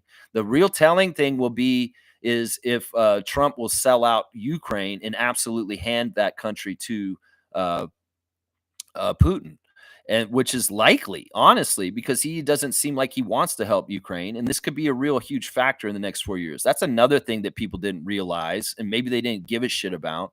That you're fucking up the country's autonomy and freedom from Russia, you dumbasses that voted for Trump, because you may have just handed Ukraine as a country to Russia. And then there's some dominoes that can fall from that, as far as the rest of Europe and NATO getting involved and trying to fuck up Russia, and then boom, we have a world war. We have a world war, partly because Trump is a fucking ass kisser for Putin, and he'll hand that country to him. So it's sad. It's a really awful decision that happened this year in the election this month. It's really, really doomsday kind of shit. And I'm not being I'm not being over dramatic. This is all very realistic. What could happen in the next little while? Seriously, it's messed up, man. Robots don't go shopping for themselves. Of course, Dump will sell out Ukraine. I hate this because in some ways it may embolden fucking Putin to start bombing other parts of Europe and start trying to be like Hitler and expand further to make his country even bigger. And as an Estonian person, this is horrible. This is a nightmare for people in the Baltics and other parts of the world that are right on the border of USSR. It's awful, man. It's awful. Trevor's saying, I still got my house in Canada and the bill's still in my name. Okay, well, then you're all right then. You just have to prove residency. If you've got your house up here and you got bills in your name up here, then you're fine. Then you're fine then. You just have to prove residency. I've learned this, though, in the past, that if you don't have residency in Canada for 6 months, you cannot partake in the free healthcare. And hopefully we keep the free healthcare. I'm going to say this right now. Y'all, U.S. fucked up this election. We cannot fuck up our federal election next year. If you vote for Pierre Poilievre, you're voting against having free healthcare. I'm going to say that right now because they're going to try and do what they do down south and privatize healthcare more and more. Doug Ford has been trying to do it in our province more and more here already. And that's what I'm saying. PC government will try and take away free healthcare in Canada. And if that matters to you, that's good enough a reason to not vote PC next year.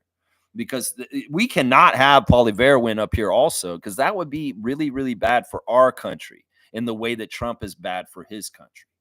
So, yeah, understand that the right wing, the conservatives and the Republicans are anti-public health.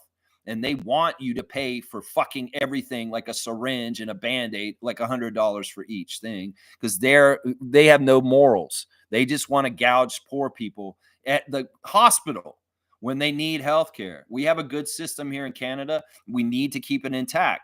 And we cannot have PC leadership get in charge and derode and take away our free health care up here in Canada, because that's what they want. That's their game plan. And if you care about that issue, you need to vote next year. Do not be apathetic like the Americans and stay away from the ballots. That's one of their biggest weapons is they get people to just be like, oh, they're the same. They both suck. Liberals, conservatives, they're the same. No, they're not.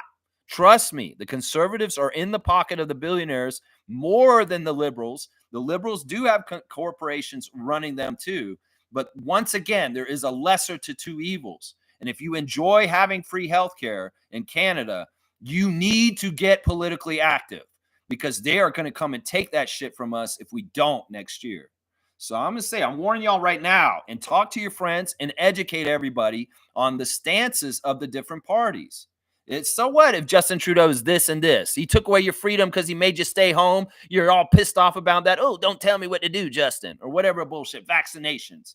whatever bullshit you're holding against them. Just understand Justin Trudeau is the status quo right now, which includes free healthcare for our country. But if you let Poilievre have power next year, he will take that away more and more, and we'll lose healthcare.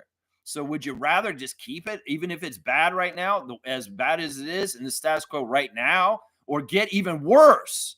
Because that's what's going to happen in the U.S. right now with Trump's election. It's about to get worse down there, and people are going to have a very tough lesson south of the border. And that's the sad thing right there. That's right. Doug Ford living high off the hog. Yeah, that motherfucker's rackets, mafia.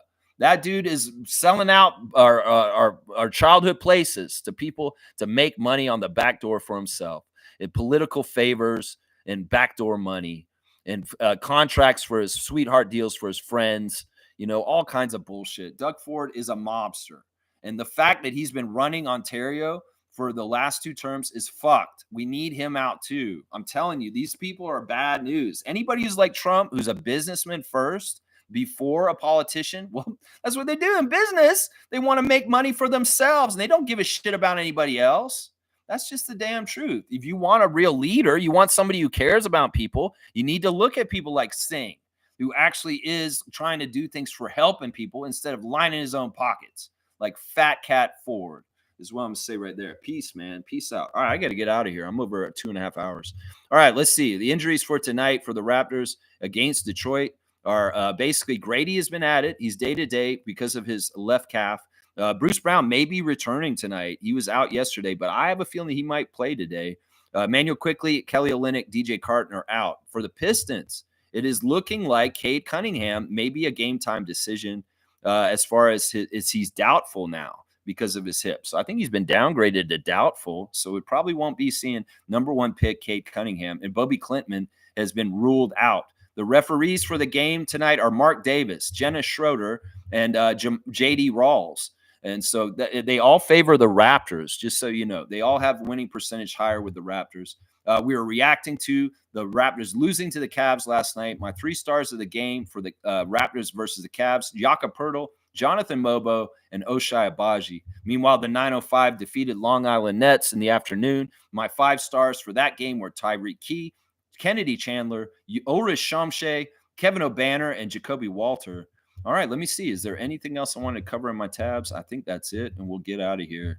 Yeah, I talked about Ochai being in the running for a most improved, according to ESPN. And that's about it. That's all, guys. All right. Thanks for watching Raptor Freak Channel. Let's enjoy the game tonight. Hopefully our first road victory over the Detroit Pistons. Let's out hustle and out talent them. Scotty, get more in your rhythm. Connect with your players on your team. And let's get that big W tonight. I want to get our next win, our 5th win of the season. We need to get everything we can get right now. And yeah, we can win this game. Maybe we can win New Orleans too on Wednesday and have a 4 out of 5 wins in the last 5 games. That would be awesome. I'd be all about that. No slouch and losing to a very, very good Cleveland Cavaliers team last night, who was perfect at home while we're still not perfect on the road. All right, y'all. I love y'all. Get out there and touch grass. And remember, stay active in politics and vote. The worst thing you can do is not exercise your right to vote. I don't give a shit what your excuse is. If you think that there's a false equivalency between all the candidates and they all just suck, you're a dupe. You're an idiot. And in some ways, that was part of the reason why Trump just won this election, because a dumbass is sitting on the fence saying, well, Kamala is just as bad as Trump is. Well, you idiot, you're going to find out that's not true. You're going to find out that's not true. And sadly, we're all going to feel it because of your fucking standing on the fence on this bullshit. I voted. I did my part. I mailed in my vote for Kamala Harris. So don't get mad at me. I did my part. I didn't fucking sit this one out like so many other Democrats did down south. I'm so disappointed in you fucking dumbasses. So make sure y'all vote. And next year in Canada, definitely make sure you vote in our federal election. It may be just as important as the American one was this year. And we don't want to make the same damn mistake the Americans made this year. Seriously. All right, y'all. Let's go to Detroit and beat the Pistons and Little Caesars Arena Raptors. Yeah.